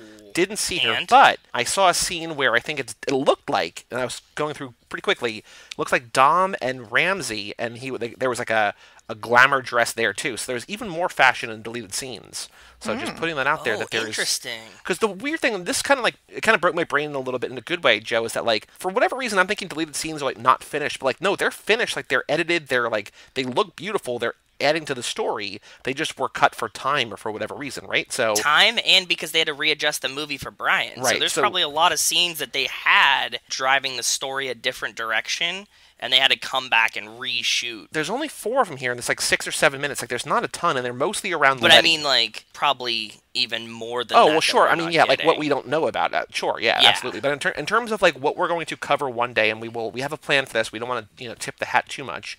But in terms of the actual deleted scenes, I mean, there's featurettes and stuff like that, which I think that's more going to be interesting about this one because it's like how do you change your franchise when your lead actor dies. In terms of the deleted scenes, like what could have almost been in the movie, there's like 4 scenes in like 6 or 7 minutes, so we'll get to that when we get to that. But Cara, what else about this movie, aside from the fashion, the formal wear, what did you love about this movie? What makes this, for now at least, your favorite Fast and Furious movie? Like I said, I don't know because I don't remember anything about it. This one's a giant blur. It moves really fast. It's so fast, and like just looking through my notes, I'm like, oh yeah, that happened. I mean, I fucking love the skydiving cars. Jesus Christ, what? Yeah, with GPS on them, so that you just still drop in and it guides it by its thing itself. I mean, that whole extended action sequence from the skydiving cars to at one point somebody goes bowling with cars, which was truly so ludicrous. I cried. Like, I was having so much fun. I was shedding tears. What do you mean bowling with cars? Like knocking over all the things when it jumps between the buildings? Oh, no, but that does also happen later in the movie. No, they have that like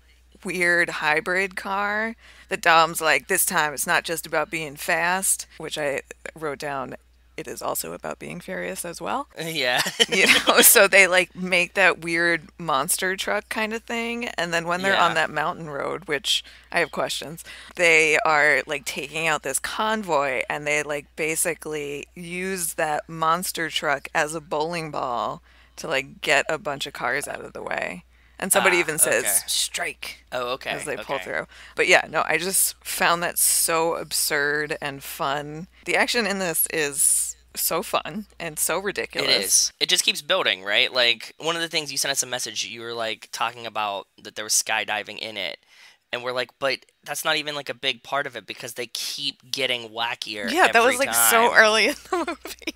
Like, that's not even like top tier of the action craziness. But this again is like another kind of like spiritual connection with Point Break that like Point Break kind of keeps upping the ante, and in this it's like we're starting with the fucking skydiving and we're going from there, which I really appreciated. I had a hard time though with, and this is not so much a problem with this movie specifically so much as it is action movies in the 2010s, like the way that they are shot and edited, and I think even like the frame rates are weird and they just, my brain is broken and has a hard time kind of like processing motion that fast. They feel smooth, yeah, but like just too much. Like they feel smoothed out. Like they're kind of like soap opera-y. Yeah, kind of, but it's really more about like just jostling my brain in an uncomfortable way. So just like really quick cuts and like handheld camera and like weird motion smoothing, and this one did give me a migraine,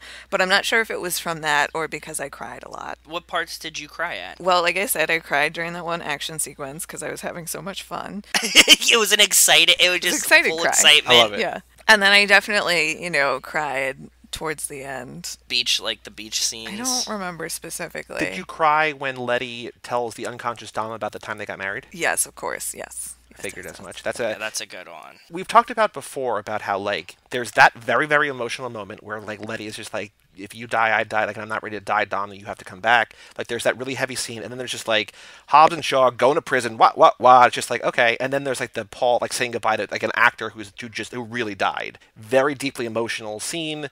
Hardcore comedy, bro, action drama there, and then another crying scene. Like, it's this weird roller coaster of emotions where I guess if it was all together at the end, like, you could either be crying for like 25 straight minutes, or you could have like a breather in the middle. Which it probably was, now that I'm thinking about it.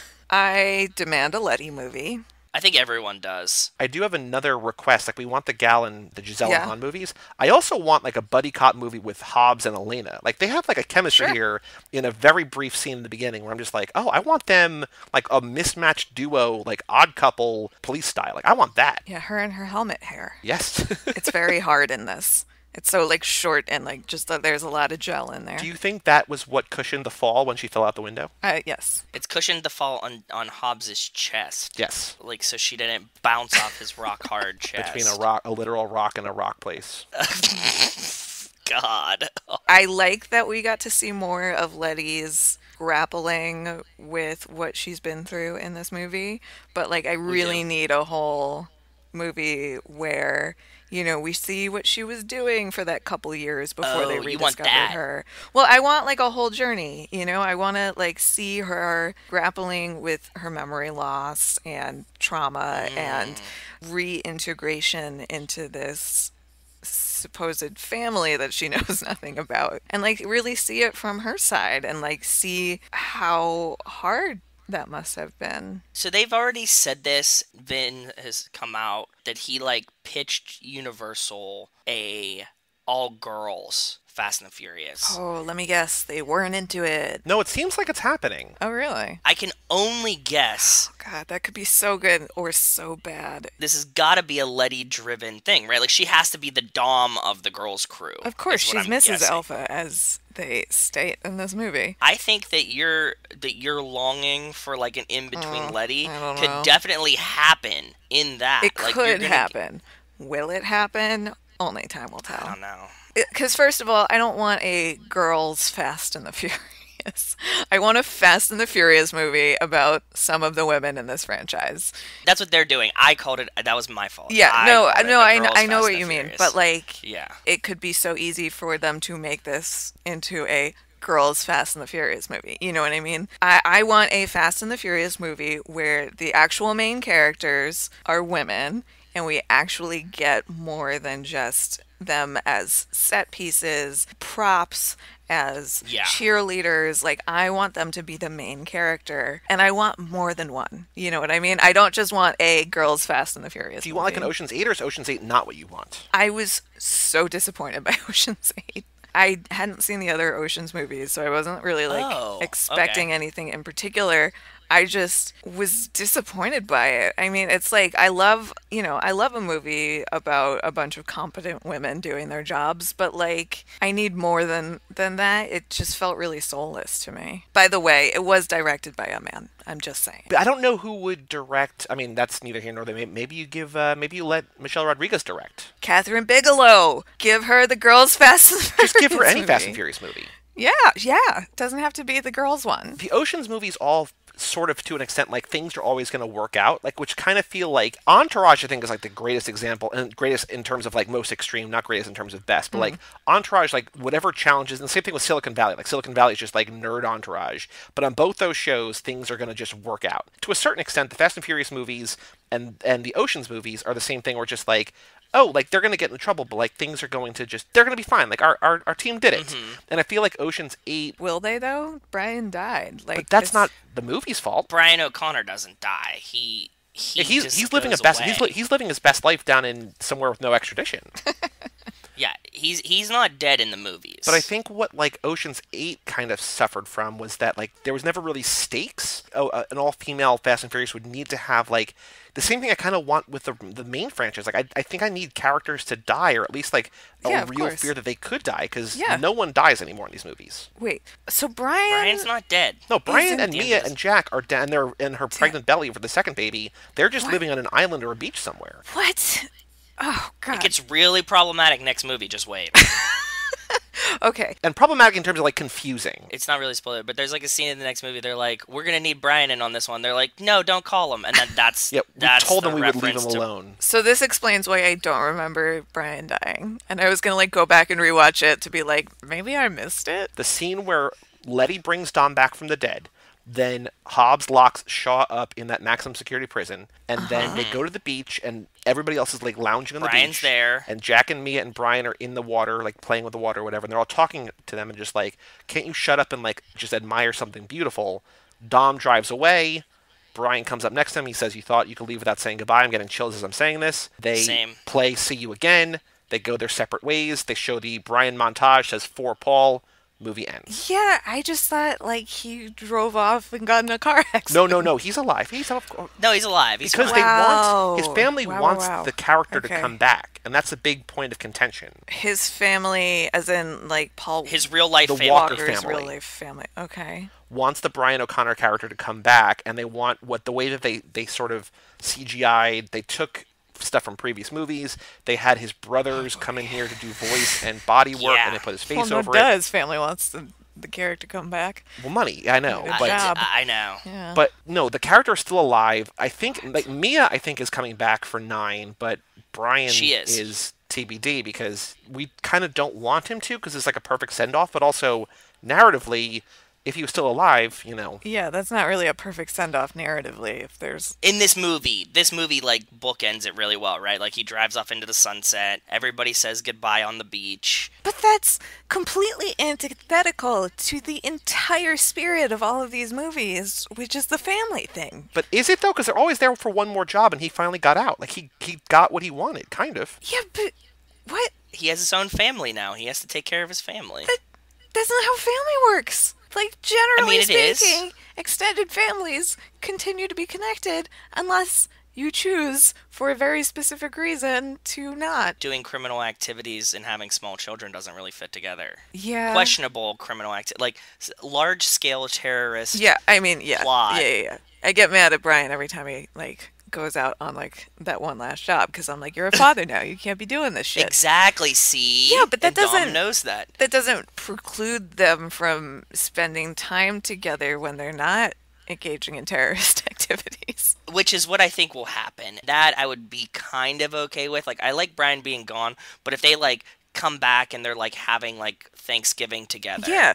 When are we gonna get a Fast and the Furious Christmas movie? I wish. Every movie is a Christmas movie if you try hard enough. That's true. The true spirit of a Christmas movie is that it's an emotional speedball, which I feel like all of these movies are, so you're totally right. I mean, maybe the Christmas Fast and Furious is Noel, and we just, haven't appreciated it yet. Cara, what did you think of high schooler with a receding hairline, Lucas Black, returning for that one scene in this movie? I wasn't sure if that was like new footage or... So there's a scene from Tokyo Drift, and then there's the new footage where he looks... Because this took place 10 years later. Yeah. He looks 40 years old because he's like 40 years old. I mean, whatever. There were a lot of things that I was very unclear about. With him or in the movie in general? Help. The movie in general, I just wrote down a series of questions right after that Mad Max on the mountain scene. Yep. Unclear how these people are connected. Who is this girl again? Where are they again? And then at some point I was wondering, so there's 2 bad guys? Yes. What is their relation to each other? Are they connected? Are they working together? The enemy of my enemy is my friend. The important thing to know, and this makes Joe and me a little sad, is that this also acts as a pivot toward a future where computers are the enemy. Okay. In this movie, Ramsey, played by Natalie Emmanuel, who is also in Game of Thrones, she's Daenerys' handmaiden. She is the hacker that they rescue. Right. She invents the gorgeous one. She invents something called God's Eye. Mm-hmm. And God's Eye is essentially what they invented in The Dark Knight that Lucius makes for Batman, where it uses every smartphone camera, every security camera, whatever, all audio signals, all video signals, and you can find anyone in the world anywhere you are at any point. Standard science fiction fare, not so fiction anymore. Correct. True. Mozi Jaconda, who is the Digimon Hansu, who is the guy who gets blown up in the helicopter at the end, kidnaps her to presumably get that technology, but she has secured it. Because she invented it. Right. Yeah. But she has secured it in that multi-million-dollar car in Abu Dhabi. Right. They're battling him because that's the main through line. Like basically the plot of this movie is that they're trying to rescue her so that like this omnipotent technology does not fall in the hands of like international terrorists. Right.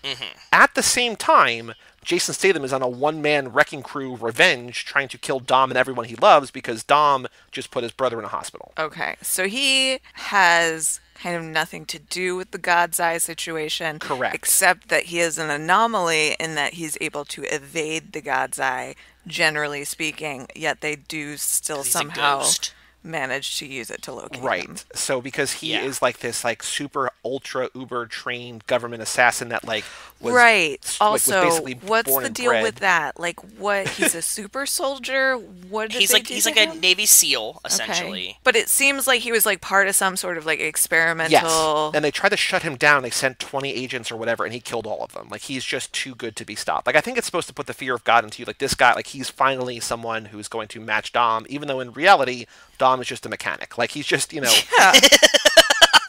But this is the guy that is going to pose a threat to our hero, who is, he's a mechanic by the way, that had a convenience store. A mechanic who sells sandwiches. But also he's super good at driving cars. Also that. But there's also the Automancer theory. Anyway, so the reason that Jason Statham and Mosey Gioconda, that Deckard and Mosey blast past that. You just dropped Automancer theory and then just I thought we talked about that.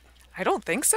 Oh, it's a theory that one of our fans wrote in, Wes, that's like an adaptation from like a Dungeons and Dragons type thing. And the theory is that every time anyone in the Fast and Furious is near something, they become better at that thing. So the more that they're driving, the better drivers they become.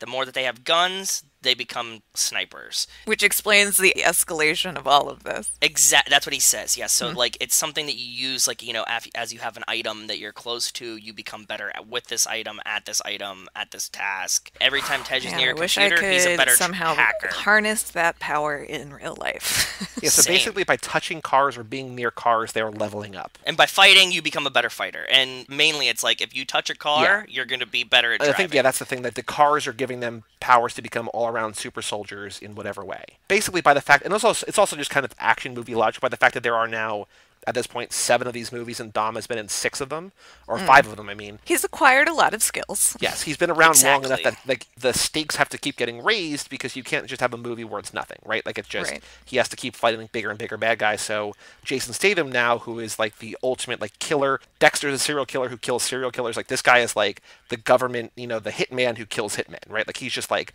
the ultimate takedown guy. Which is why they brought in Hobbs last time, because Hobbs needed to find Dom, because he was the only one that could find him. Right. And then now you have the only person that could kill both of them, or either of them, has to be a guy that's like the ultimate assassin, right? We just keep raising the stakes character-wise as well as stuff-wise. The reason that Deckard and Mosey Gioconda team up is because they both hate Dom. They're not really on the same team to the point where, like, at the end, when Mosey Gioconda and that guy are in the air in the helicopter, they have a clean shot at Dom, and the guy says, Deckard's in the way. Mosey Gioconda says, well, you know, he served his purpose, just take him out or whatever. Like, they mean nothing to each other other than they both hate Dom, and they can both kind of take Dom out or whatever. My friend. Yes. The important thing to know about this movie, God's Eye, that technology that like sees, that's all seeing, all being, whatever, that Ramsey created, is like kind of the most important thing in the world now, like both in this movie and in future movies. Like it just, that is what kind of everything sort of stems from, which is both frustrating because it's not about cars at all, but also cool in that like there's a continuing thread line and sort of threat between movies. Yeah. Yeah. So this one to me had like a very distinct flavor of like Doctor Who. Okay. I've never seen Doctor Who. Oh, so it's great. Everybody says it. They love it. I guess for people who don't know, it was a BBC show that started in like the 70s about this alien. He's a Time Lord, but he's the last of them. His home planet was destroyed. But he has this time machine called a TARDIS, and that's the blue police box that he travels. He's able to transcend both space and time, so he can travel through time and also through different dimensions and to different planets and all sorts of stuff. It was on the air for like 20 years, and the Doctor gets not reincarnated, what's the word? Regenerated. Once the actor is like done playing the Doctor, they just cast somebody else as like the Doctor, and it's the same character. I knew this part. And then the series was rebooted in like 2000. 4. Every season or every couple seasons, the Doctor winds up having a different companion who like travels and goes on adventures, and like it's a very like kind of monster of the week kind of show or like adventure of the week. But then also there are these like longer story arcs. So to me, this movie, the girl that's in this one, the hacker, Ramsey. Yeah, she felt very much like a companion. Like these movies are starting to kind of take on that kind of flavor of like a big bad of the week, in this case of the movie. Mm-hmm. There's always been this kind of science fiction element to these movies of like the tech that they use, which is has mostly been imaginary, and I think in this one it like really kind of levels up into like real science fiction territory, and I enjoyed that about it, and I could see how other people would dislike that about it. I think everybody's kind of along for the ride, to be honest. Yeah. Like if you're a fan and you sat through 6 of them, and 7 they're like, we have this Big Brother technology. You're like, fuck it, I'll do it anyways. Yeah. But I could also see how people would be like, no, they've jumped the shark. And it's not even the Big Brother technology thing, because like that's not, like I said, not so fiction anymore. Like we're inching ever closer to that, and it already exists in so many ways, and we've all just so willingly opted into the surveillance state by using these smartphones and populating our homes with Amazon Alexas. You know, like it's happening. It's happening. The data is being collected. We are being surveilled. Whether or not it's being used for this specific application, you know, we'll see. It's not the Big Brother thing that is so science fiction-y to me about this one. There's something else to it that it feels a little bit different. And obviously this one is a new director, so like it just has a kind of different perspective. Vibe. Yeah. The whole vibe, yeah. This franchise has always been, in one way or another, very, very grounded. And I think it started with a very kind of realistic look at like street racing car culture. And then I think it became a little bit over the top, but still tethered to physics. And I think now it's grounded in a reality where like these are, like you were saying, it's not like really science fiction anymore. It's something new, and I feel like it's grounded in a different way. And I think people that say it jumped the shark, like you could look at it and be like, this is not about cars anymore. But I think that this franchise, as insane as it is, has always managed to sort of remain grounded and firm and rooted in reality in one way or another. And it's a totally different franchise than where it started, but at the same time, it's kind of not. Like, it's a weird evolution. I think it's a fascinating evolution. If it was just about cars, I don't know that we would have 10 of them. Cars cannot sustain a franchise. You bite your tongue. The franchise has always been not just about cars, but about fun, family, tech, also family, but like vehicles of all sorts. Buses, tanks, helicopters, planes. Boats. I'm sorry, did you say they have a tank?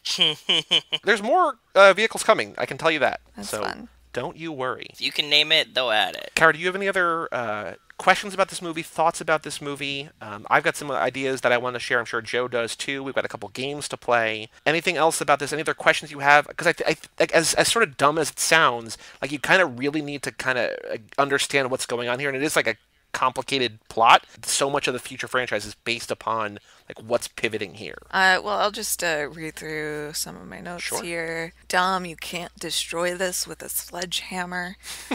Yes, you can, though. That's his whole thing. Letty needs to find out who she is, and not just who she is through Dom's eyes. Oh, that's a good point. Yeah, I agree. I love The Rock's gigantic captured stamp that he just, whenever he closes a case, he just has this comically large red stamp that just says captured. Also, if you'll note, he is very sweaty while stamping. He's stamping with great fervor.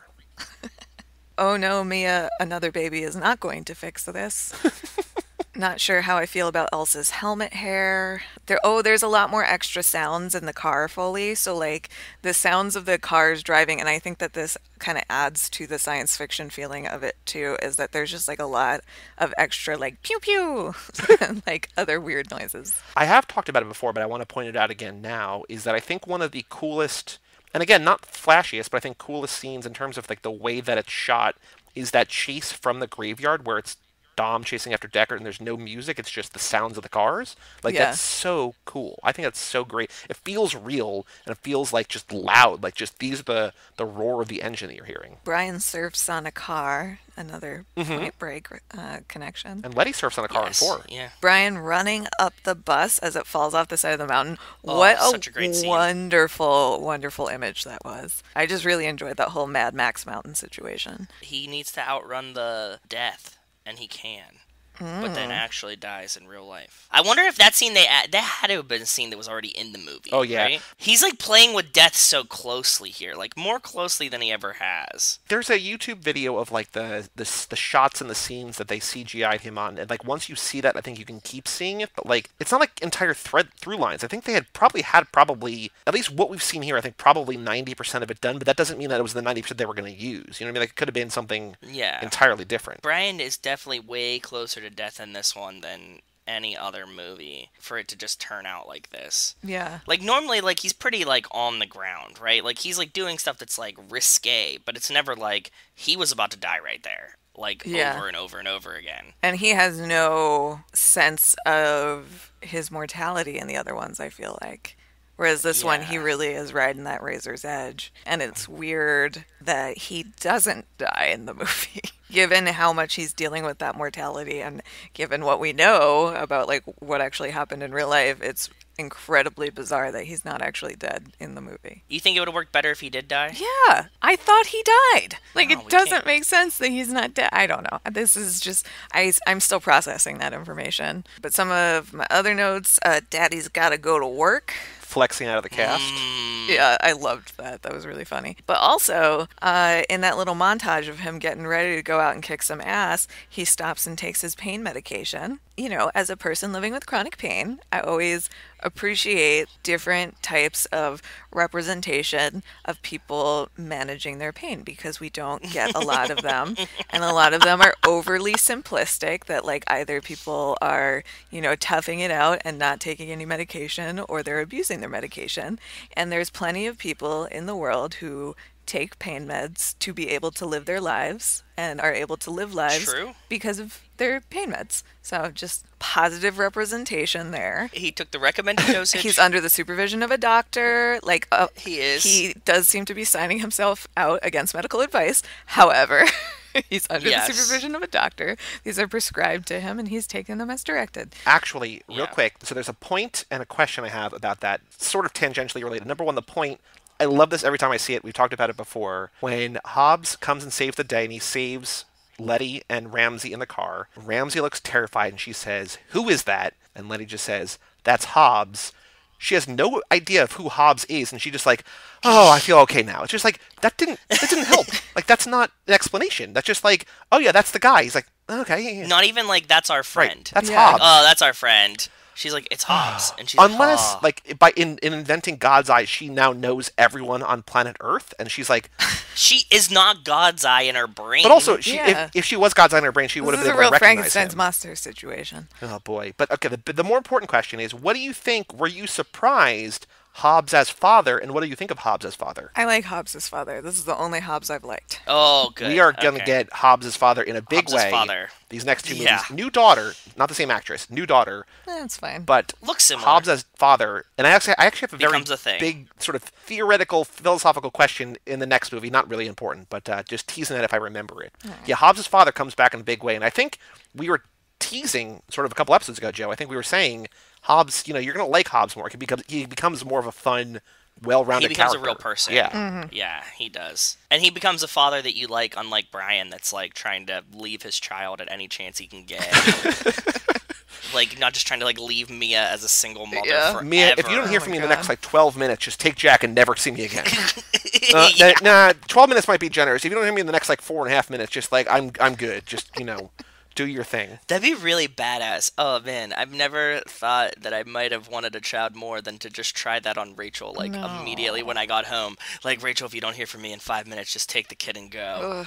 Like, that's a really good fake out, right? Like, not like your dad went to the store. I don't know. You just give like, shit's going down. take them and leave, and you're like, good, she's gone. I'm here. Empty house. I've never wanted a child perfect. more until I had the idea of how to perfectly leave that child with my wife and have no responsibilities ever again, is exactly what you said, basically. I mean, I meant to do the joke of it, because I think that's funny. It's the idea not of, like, funny. actually, It's not funny. it's really funny. It is. Oh, boy. You got 5 minutes. Take them and go. See you in never. See you No, in hell. it's you want to know why it's not funny? Well, it's not funny to me because like I am now at that age. Well, because I don't want kids at all. But like I'm now at that Same. age where like everyone around me is having them. Like even people Yep. who I thought Shouldn't. well, your words, not mine. People Shouldn't. who I didn't expect. Mm-hmm. I've seen that happen to women who like the dude just can't hack it and just fucks off, and it's like so fucked up. Yeah. Well, you guys both should have thought about this beforehand. You know, Equally. life is And more a complicated woman- than that. You should know that this guy's definitely going to do that. Oh, Not saying no. that he shouldn't. It's not always like planned man either. up and take care of it. And people do a lot of wishful thinking and magical thinking because they're in logical love. leaps. That Paul Walker Christmas movie that I watched, he's clearly an abusive spouse who has jealousy issues. Like, he's going to wind up Exactly. murdering her at some point, you know? Yeah. But she's in love with him, so she keeps, like, trying to make it work. And, like, she knows Dumb. that this is true, but she's just, Dumb. like, going to keep doing it. Like, yeah, it's dumb. But we're all stupid idiots, you know? True. We can't Fair. judge That's a good people point. for that. I know that I'm not built to be a dad, so like that's like everybody should know that.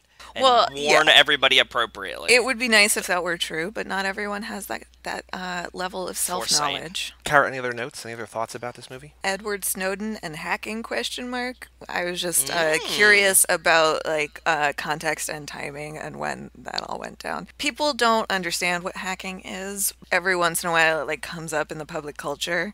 And so I was curious about like where this movie fell in the context of a public conversation about hacking, which I feel like was largely related to Edward Snowden, even though he wasn't technically a hacker. Yeah, Snowden's his whole ordeal was in 2013. So if this, Oh, okay. so it's probably around the time when they're like working on the script and stuff. So I think it would make sense. Yeah. Yeah, and I think that they were like, the audience for this isn't gonna kill us for how realistic the hacking is. No, it's not that. I'm just always just curious, like, because I've been talking about like these movies as time capsules and like as products of their time. So it was very relevant. And then the last thing that I have is that I'm pretty sure they use the take of Letty saying, "I remember everything" twice. She says, "Oh, I remember everything," and then like there's more crying and talking, and then they use the same exact take. That's awesome. Yeah. Very, very The Room of you. Very Tommy Wiseau of you. Some other notes that I made, Joe, very early on when they're at Race Yes. Wars, Dom tells Letty to keep it under 9,000 RPM. And I was just like, oh, how we have traveled, Carol Shelby. Like, don't go above 7,000 now. Like, stay below 9. Like, who boy? Or over 9,000 Dragon Ball, you know? One thing that we have pointed out in this a couple times is that we have the peerless acting abilities of Ronda Rousey in this movie, who's fine, except there's a couple, like, I think she's not served She's well by terrible. bad Not very generic good. action lines. But she's also just not She's bad at very- delivering yes. the generic action lines Yeah. as well. But we also have in the beginning of Race Wars, we have Iggy Azalea. Is she playing herself, or is she just playing spectator? this is more of her playing herself. Okay, because then my question, Like my kind of like follow-up, Rita Ora type thing. is What? Cardi B is playing, or is going to be in Fast and Furious 9, is she going to be playing Cardi B, or is she going to be acting in a role? I think she's going to be just like this. Yeah, her role in Hustlers was like not that, like she's acting, but it's like not that far off from her public Herself. persona. Iggy Azalea Yeah. in this movie is credited as, quote, female racer. But I mean, for all intents and purposes, she's playing like a cameo of herself. Like it's everybody knows that that's Right. what it is. So Cardi's going to be something like that. I can if Cardi has more than 4 lines, I will shit myself. I don't think she will. because she's not going to be like they're not adding her to the family. They ever. should though. I mean- think she'd make a great addition. I'll trade you. I'll let you put Cardi in if you kill 2 people off. You feel like there's too many clowns? No, there's just too many people. Yeah. It doesn't even matter like what characters you kill off, but you got to kill at least 2. Yeah. But I feel Before like you her add and another Tej would like vibe really well. I think Tej and Ramsey are like a thing though. Oh, well, yeah. I don't mean like romantically. I just think that they Oh. like As they'd- hip-hop they'd artists be turned actors? entertaining. Yeah. I was really excited to see Kurt Russell. Oh, I yeah, as love Mr. Nobody. Kurt Russell. I have a very soft spot in my heart because I watched Captain Ron 9,000 times as a child. So it was exciting to see him. Well, he will be back in another movie or two, so stay tuned for that. There's a scene where Dom and Mia are on the phone. Dom knows that Mia's pregnant because Mia tells him pretty early in the movie. And then Dom says to Mia, how'd the Buster take the news? And I love, in a world where it's just Dom talking to Mia, that they call him the Buster. That they don't, he doesn't say, how'd Brian, or how'd your guy, or whatever. He just says, how'd the Buster take, like, that just says so much about so many things, and I love it. That's an intimate look into the relationship that he has, that he just calls her husband the Buster. And she's like, oh, I don't know. Yeah, it's not like, how did Brian take the news, or Bri. Yeah, or just, you know, like, he can have, like, any nickname or just, you for even him. say, how'd he take the news, but just, how'd the Buster take the news? This is the second movie in a row, 6 and 7, and also there's going to be like a twist on it kind of in 8, without being spoilery, that a government man, in the last movie Hobbs, in this movie Mr. Nobody, gets Dom, like basically is able to play Dom like a fiddle by just saying exactly the thing he wants to hear. So like in the last movie, they've got Letty. In this one, I can get you Deckard Shaw. It's like they know exactly the card to play, and Dom is just so easily manipulated. Like, he's so loyal. In this one, Dom has lost his mind. He's struggling. And I feel like he's in a very vulnerable place and, like, is not quite as grounded as he had been in previous movies. Therefore, more susceptible to manipulation. Come back next week.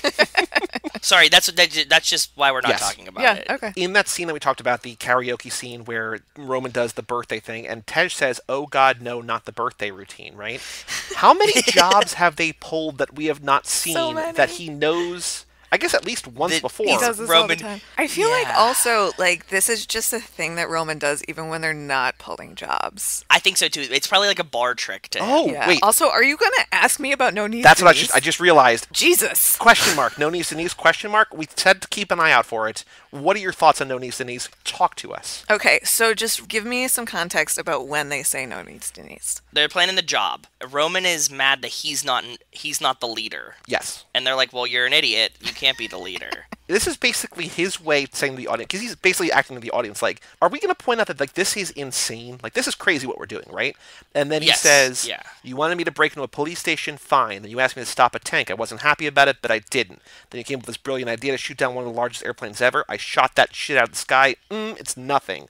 But right here, my friend, happens to be the stupidest idea I've ever heard in my life. I think Tej says, I forgot that you were the only one to bring the plane down. Because Roman's telling this whole story. It's basically the Michael Pena and Ant-Man version of these movies. It's like, I am in the center of everything. I am the most pivotal character. I'm the double alpha. Without me, you would have done nothing. Sure, we're all the hero of our own stories. Exactly. Just Roman articulates it in a way that we the man on fire. often do not. He is. Tej says, I forgot you were the only one to bring that plane down. And then Brian says, no, the only thing I ever saw him take down was No Knees Denise. Remember at prom? And Roman says, really, Brian, you going to do that right here? Tej laughs like he knows what's going on. Brian laughs. Yeah. Brian holds up 2 fingers, either like twice or peace or something. Then they move on. And then that's when Mr. Nobody... I think it's 2 times. That's when Mr. Nobody says... I think it's like 2 times. Mr. Nobody's like, I can't believe... Like, I knew that you were the best, but, like, looking at the crew that you're dealing with, I'm surprised that you did any of this. Like, basically, how are you turning these lemons into lemonade? But that's the basis. And that's literally the only time that No Knees Denise has been mentioned. And we've talked about her for probably 90 minutes or 2 hours over these 60 episodes. So... That's it. You didn't miss much. Yeah, I just needed, like, a refresher on exactly who is saying what. Okay. So who do we think No Knees Denise is? So No Knees Denise is a real person. Okay. Because all 3 of them were in the second movie, right? Yes. They're out on the town. They're partying in Miami. You know, they're broing down. No, this is in high school. It's a prom. It says prom. No. I'm saying this is the No Knees Denise origin story. And then in the movie, it's an inside joke. Okay. Like, it's a callback to something that they did in real life while they were shooting the second movie, because they're out on the town of Miami, right? Wow. Are getting women. They're doing their thing. No Knees Denise. That's a theory that we didn't along. have. Wow. Yeah. Oh my god. I knew it instantly. I was like, oh, I know exactly who knows. That's why the reactions are so pure. Oh. Okay. So then they in the movie they retrofitted that it's an inside joke for Brian and Roman. They have to somehow fit. But it's it in actually an inside joke for Paul Walker, Ludacris, and Tyrese. because Tyrese took home some presumably like hook up some girl, less than like an attractive extra, woman. Right? Like one of the extras was like Denise from the movie, or just like a woman on the town, right? Like just like somebody that they met. Either right. one. Yeah. Maybe she was. If I had to guess, it's like probably somebody who doesn't have knees, but I would prefer to think of it as like a woman who was wearing strange pants that didn't have knees in them. What do you think the phrase "No Knees Denise," other than it rhymes? Because we've heard, she's too heavy and like there's just like a straight leg down. She doesn't give blowjobs, like she doesn't kneel. She only gives blowjobs and she's worn out her knees. Like there's so many, like we don't have Sure. I mean, there's definitely some blowjob related content here for sure. Right? Yeah. Yeah, that's what I But thought you think too. that it's just like weird apparel that does not show a knee? I don't think that that's actually what it is. I have a new one now. But that that's we're my talking about it. preferred. Okay. That's my when I'm writing fanfic about this. It's like a weird pair of pants with a transparent panel around the knees. Maybe she's like a girl, to continue her theory, they met out and she didn't do very well walking in high heels, so she didn't like bend her legs and she just kind of like T-Rex Like shuffled around? Like more like the big step one, the big step, like you swing the leg, and wasn't using her knees, so she was No Knees Denise. Love it. Okay, so I love that. That's a fascinating. That's a really twist on great, No Knees yeah. Denise. Wow. That makes a lot of sense, and then we get the reaction from the last one where he was like, "Had that big ass forehead," and they have kind of the same like laughing reaction. Yeah, and it's like so they clearly real. Yeah. You know? Okay. Yeah. That's fascinating. I love that. Okay. That's really good. So he definitely did make a shot at him. Okay, I like it. You've blown my mind, and that wasn't a theory that we've had yet. No, so that's I like it amazing. a lot. Another note, unrelated note. I don't know where. I feel like we just have to end. Not even just this episode, just the podcast now, because I feel like that is just such a revelation. There's one scene, and like they're talking about like I think it's the scene where they're overlooking Los Angeles, right? They're all lined up in a row, and they're looking at the city. I love this because they're talking to each other, but no one's facing each other. They're all facing the same direction. Love to have a team meeting in that formation. Right. Where are they standing that this makes any remote sense? It's like, I guess at a guardrail overlooking Los Angeles kind of makes sense, but also no. But they're like, hey, it's our home turf. We're looking there. Blah, blah, blah. Whatever. It's fine. Why do they wind up back in Los Angeles? How did they get back there? Because they want to be on, the other guy? They want home field advantage because they know that Shaw has sort of the technical advantage over them, and so they want the to be in their own streets. And they know that they're going to get followed, so that's why they go there. Yes, they basically want to know like where they can sort of pull maneuvers like they do in 5, where they swap the safe out, right? Like they want to be like, we know that there's a bridge here or whatever, so that we can dodge the drone. Like if there's not that they know there's going to be a drone, not that they know there's going to be a helicopter, but like we know where things are, so that if shit hits the fan, bail, have safe houses, everything. Yeah. But they're explaining the plan. They break away, and I think it's like Dom and Brian or Dom and Letty or someone. They like come and the camera follows them closer. It's like a more intimate conversation. But as they transition from like group conversation to smaller conversation, they're explaining the plan. And Ramsey says, "Which car is the potato?" And Roman says, "No, you're the potato." And I never heard that line before, but I love it. Just no, you're the potato. Which she is. I mean, she's like moving from car to car. Yeah, hot potato. I love it. It makes sense. But just no, you're the potato. I just love that line. You're the potato. I want to use that in context as like an insult to someone. You just call somebody a potato. The potato. And the only other note that I have in this movie, when Tej and Roman are driving, and Roman says, first a tank, then a plane, now we got a spaceship. And Tej says, that ain't a spaceship, that's a drone. I was like, is that the plane planet line, but like even worse? It is. It's like, it's not the one thing, but it's the other thing, but these don't even have anything, like it just...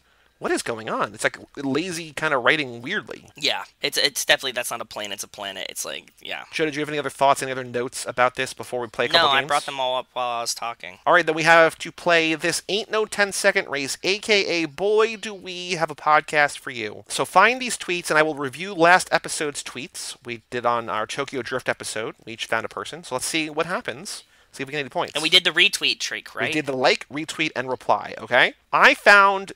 Irish girl at I love Gary Barlow _ Paul Walker was amazing as Brian O'Connor in the Fast and Furious movies, but he had so many other great movies that are so underrated that he should also be remembered for. Some of my faves are Hours, Pleasantville, 8 Below, Brick Mansions, Bobby Z, and Into the Blue.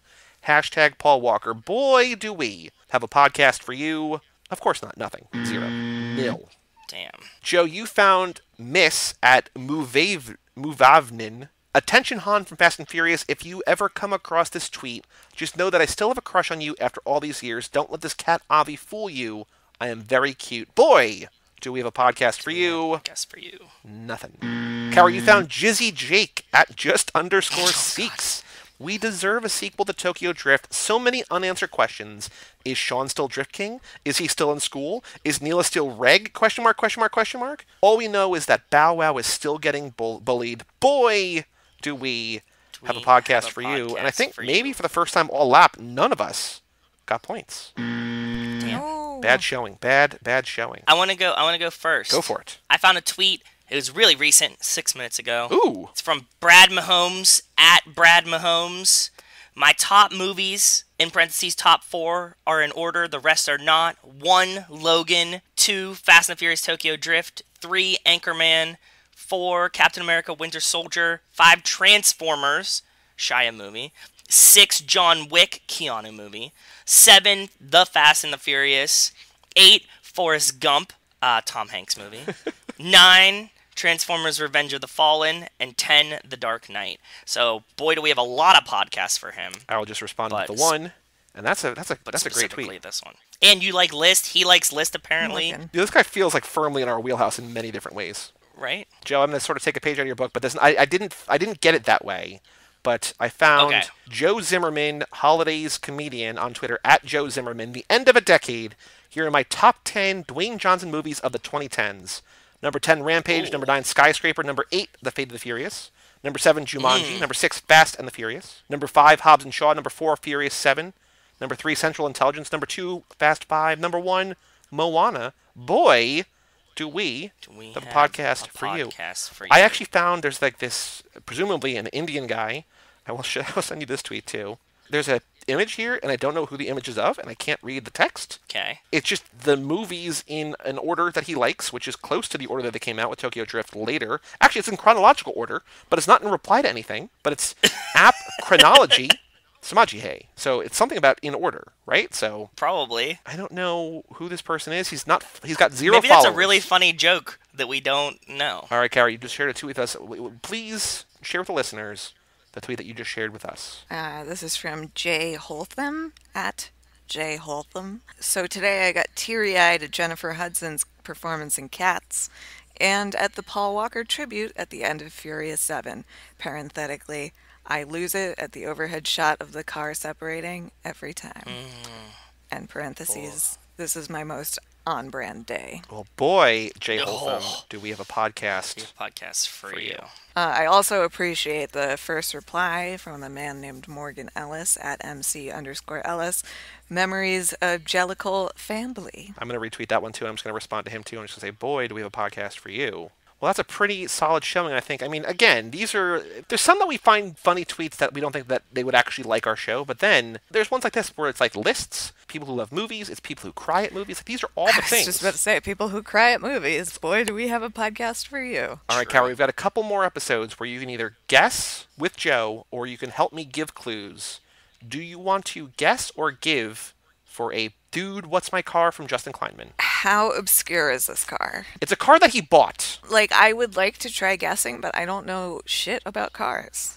So if it's like an obscure car, it's like, forget it. Oh, also, while we are talking about this, I went to the store and I bought duplex cookies. Shout out, Justin. And when I first went to Target to buy duplex cookies, they did not have them. And then I went to Walmart to buy duplex cookies, and they had them. This is maybe obvious, but also maybe also still surprising. It's crazy to me how different they taste depending on which side you bite. Like, you bite chocolate side down or chocolate side up. Like, they taste like... Weird how different flavors have different flavors. In my mind, like, it's just like you bite into a cookie that is... Like, it's the two flavors in one, so it just becomes the one. But, like, the way that it all becomes one is wildly different. The way that the cookie crumbles. Let me see. I'm gonna read the write-up, Cara, and then you can decide for yourself if this is something that is obscure and you want to help me give the clue, or if it sounds common enough that you want to guess the clue or guess the car. Okay. Mm-hmm. Justin says, since you're out of car picks, I bring one to you, my latest purchase. It's a truck, here we go, that was brought to the market in 2006, which also happens to be the version I just bought. It comes standard with a 3.5-liter V6 engine. Okay. Front-wheel drive, on-demand four-wheel drive. It's also only available as a four-door crew. He says, I frequent the auto show every year and have made fun of the way this truck looks since it premiered, since I live in America. And as Joe 2's friend says, I need to own a truck. We went shopping at a used car lot. We were looking at the usual stuff when my wife said, what's that? I told her they were stupid, but we looked anyway. Turns out they engineered the shit out of it.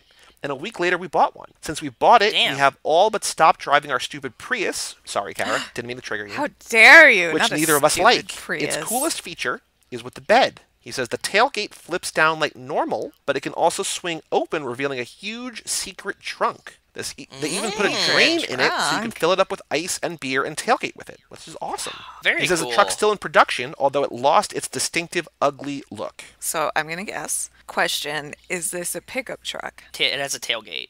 So. Yes. Well, so you said yes? I'm going to say, well, what's not a pickup truck? Yeah. And this is not me making fun of you. This is me actually not understanding enough about cars. I just mean like an open back. Yes. Yeah, it has a truck bed and a tailgate. Okay. It looks wacky though, and has a full cab. I don't think it looks dumb, but I can see why someone would think it looks dumb.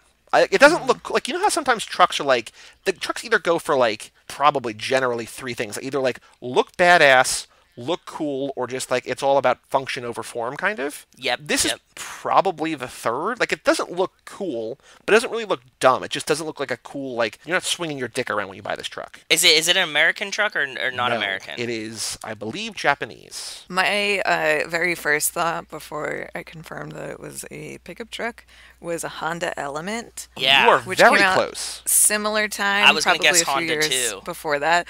And my dad was trying to convince me to get, and his main selling point was that you could just hose down the back of the inside. And I was like, Dad, why is that the number one thing about buying a car? Like, can I hose it down on the inside? And now, having worked in the floral industry, I'm like, damn. I get it. I wish I could hose down the back of the inside of my car. So True. It is a Honda. You are correct there. This one is... I don't forget what the truck's names are. It's not a Pilot. That's the SUV. Right. It's not a it's not a CRV. I will say, just that I don't get corrected by anybody, this is a car made by the American Honda Motor Company. So it's categorized by some as a lifestyle pickup. Yeah, but it has a Honda insignia on it. And it's made by Honda, yeah. And it's one of only two called? pickup trucks currently produced by Honda Motor Company. The other being the Acti mini truck. Built using a unibody frame, a transverse-mounted engine, and only available in a crew cab short box configuration with one powertrain. Oh, it's black. Does that help? Yes, definitely. No, what's the name of the Honda truck? I only know the SUV names. Not a Ridgeline? It is a Ridgeline. There we go. Nice! Oh, I got there eventually. You guys, it's adorable. I love a tiny, weird truck. I think I just found my Barbie dream car on the mini truck. The top one is the one that he bought, and the bottom one shows the where you can put the ice in the cooler for the beer and stuff, which is a great idea. It's really fucking cool. Yeah, this does look wacky. I agree with him, but like... It doesn't look dumb. It just doesn't look cool, I think, is the distinction. It's function. It's all function, man. Yeah. I have a Pilot that I love, that Rachel loves. I have to look into this Ridgeline, though. If he's sold on it, that's a pretty cool thing. And I do love that you can just use the whole tailgate as a the whole truck bed as a cooler. Like, that's fucking awesome. I'm glad that you sent this in. Cool. You know what it reminds me of? Like, do you remember, like, the Pontiac Aztec? That was the Breaking Bad car? What I was thinking of when he was describing it, yeah. Same. That's the Breaking Bad car, right? That's the one that Walter White drives and keeps breaking the windshield. Yep. Well, thank you, Justin, for sending in. I think, unless I'm mistaken, I think we have exhausted all of our car pictures to guess. So if you're out there and you like this game, we've got 2 more episodes this lap for Cara to guess. We've got the Fate of the Furious and the Hobbs and Shaw episodes. Email in car pictures. You got 2 weeks to get one in, and then 4 weeks to get one in for Hobbs and Shaw, so that's going to be very exciting. Do that, please. Any other thoughts, Cara, about Furious 7 before we come back in 2 weeks to talk about Fate? Nope. Cool. And Joe, any other thoughts? No, congrats on Justin's new car. It's a really cool pick. Very cool. If you are listening, remember, next week we are doing the Fast and Furious Spy Racers Netflix series that just dropped today as we're recording this. It's an animated series. Go check that out, Spy Racers, over on Netflix. And we'll come back in 2 weeks for Fate of the Furious. But for all things Too Fast, Too Forever, you can go to cageclub.me, facebook.com/TooFastTooForever, or at TooFastTooForever on Twitter and Instagram. Email us, family@cageclub.me. Check out our Patreon page at toofasttooforever.com. In the opening to this episode, we did a whole rundown of what you get over there, including the newest perk at the $25 tier. If you want to splash the pot around a little bit, you can join us on an episode and do the character personality game, which, Cara, you're going to be doing again on that wrap-up episode. So we're going to do your rankings, your thoughts about the series as a whole, and also you're going to do the character quiz again. So very exciting stuff on this Relab Recap. I'm Joey Lewandowski. I'm Joe, too. And I am Cara Gael O'Regan. And we'll see you next week right here on Too Fast, Too Forever.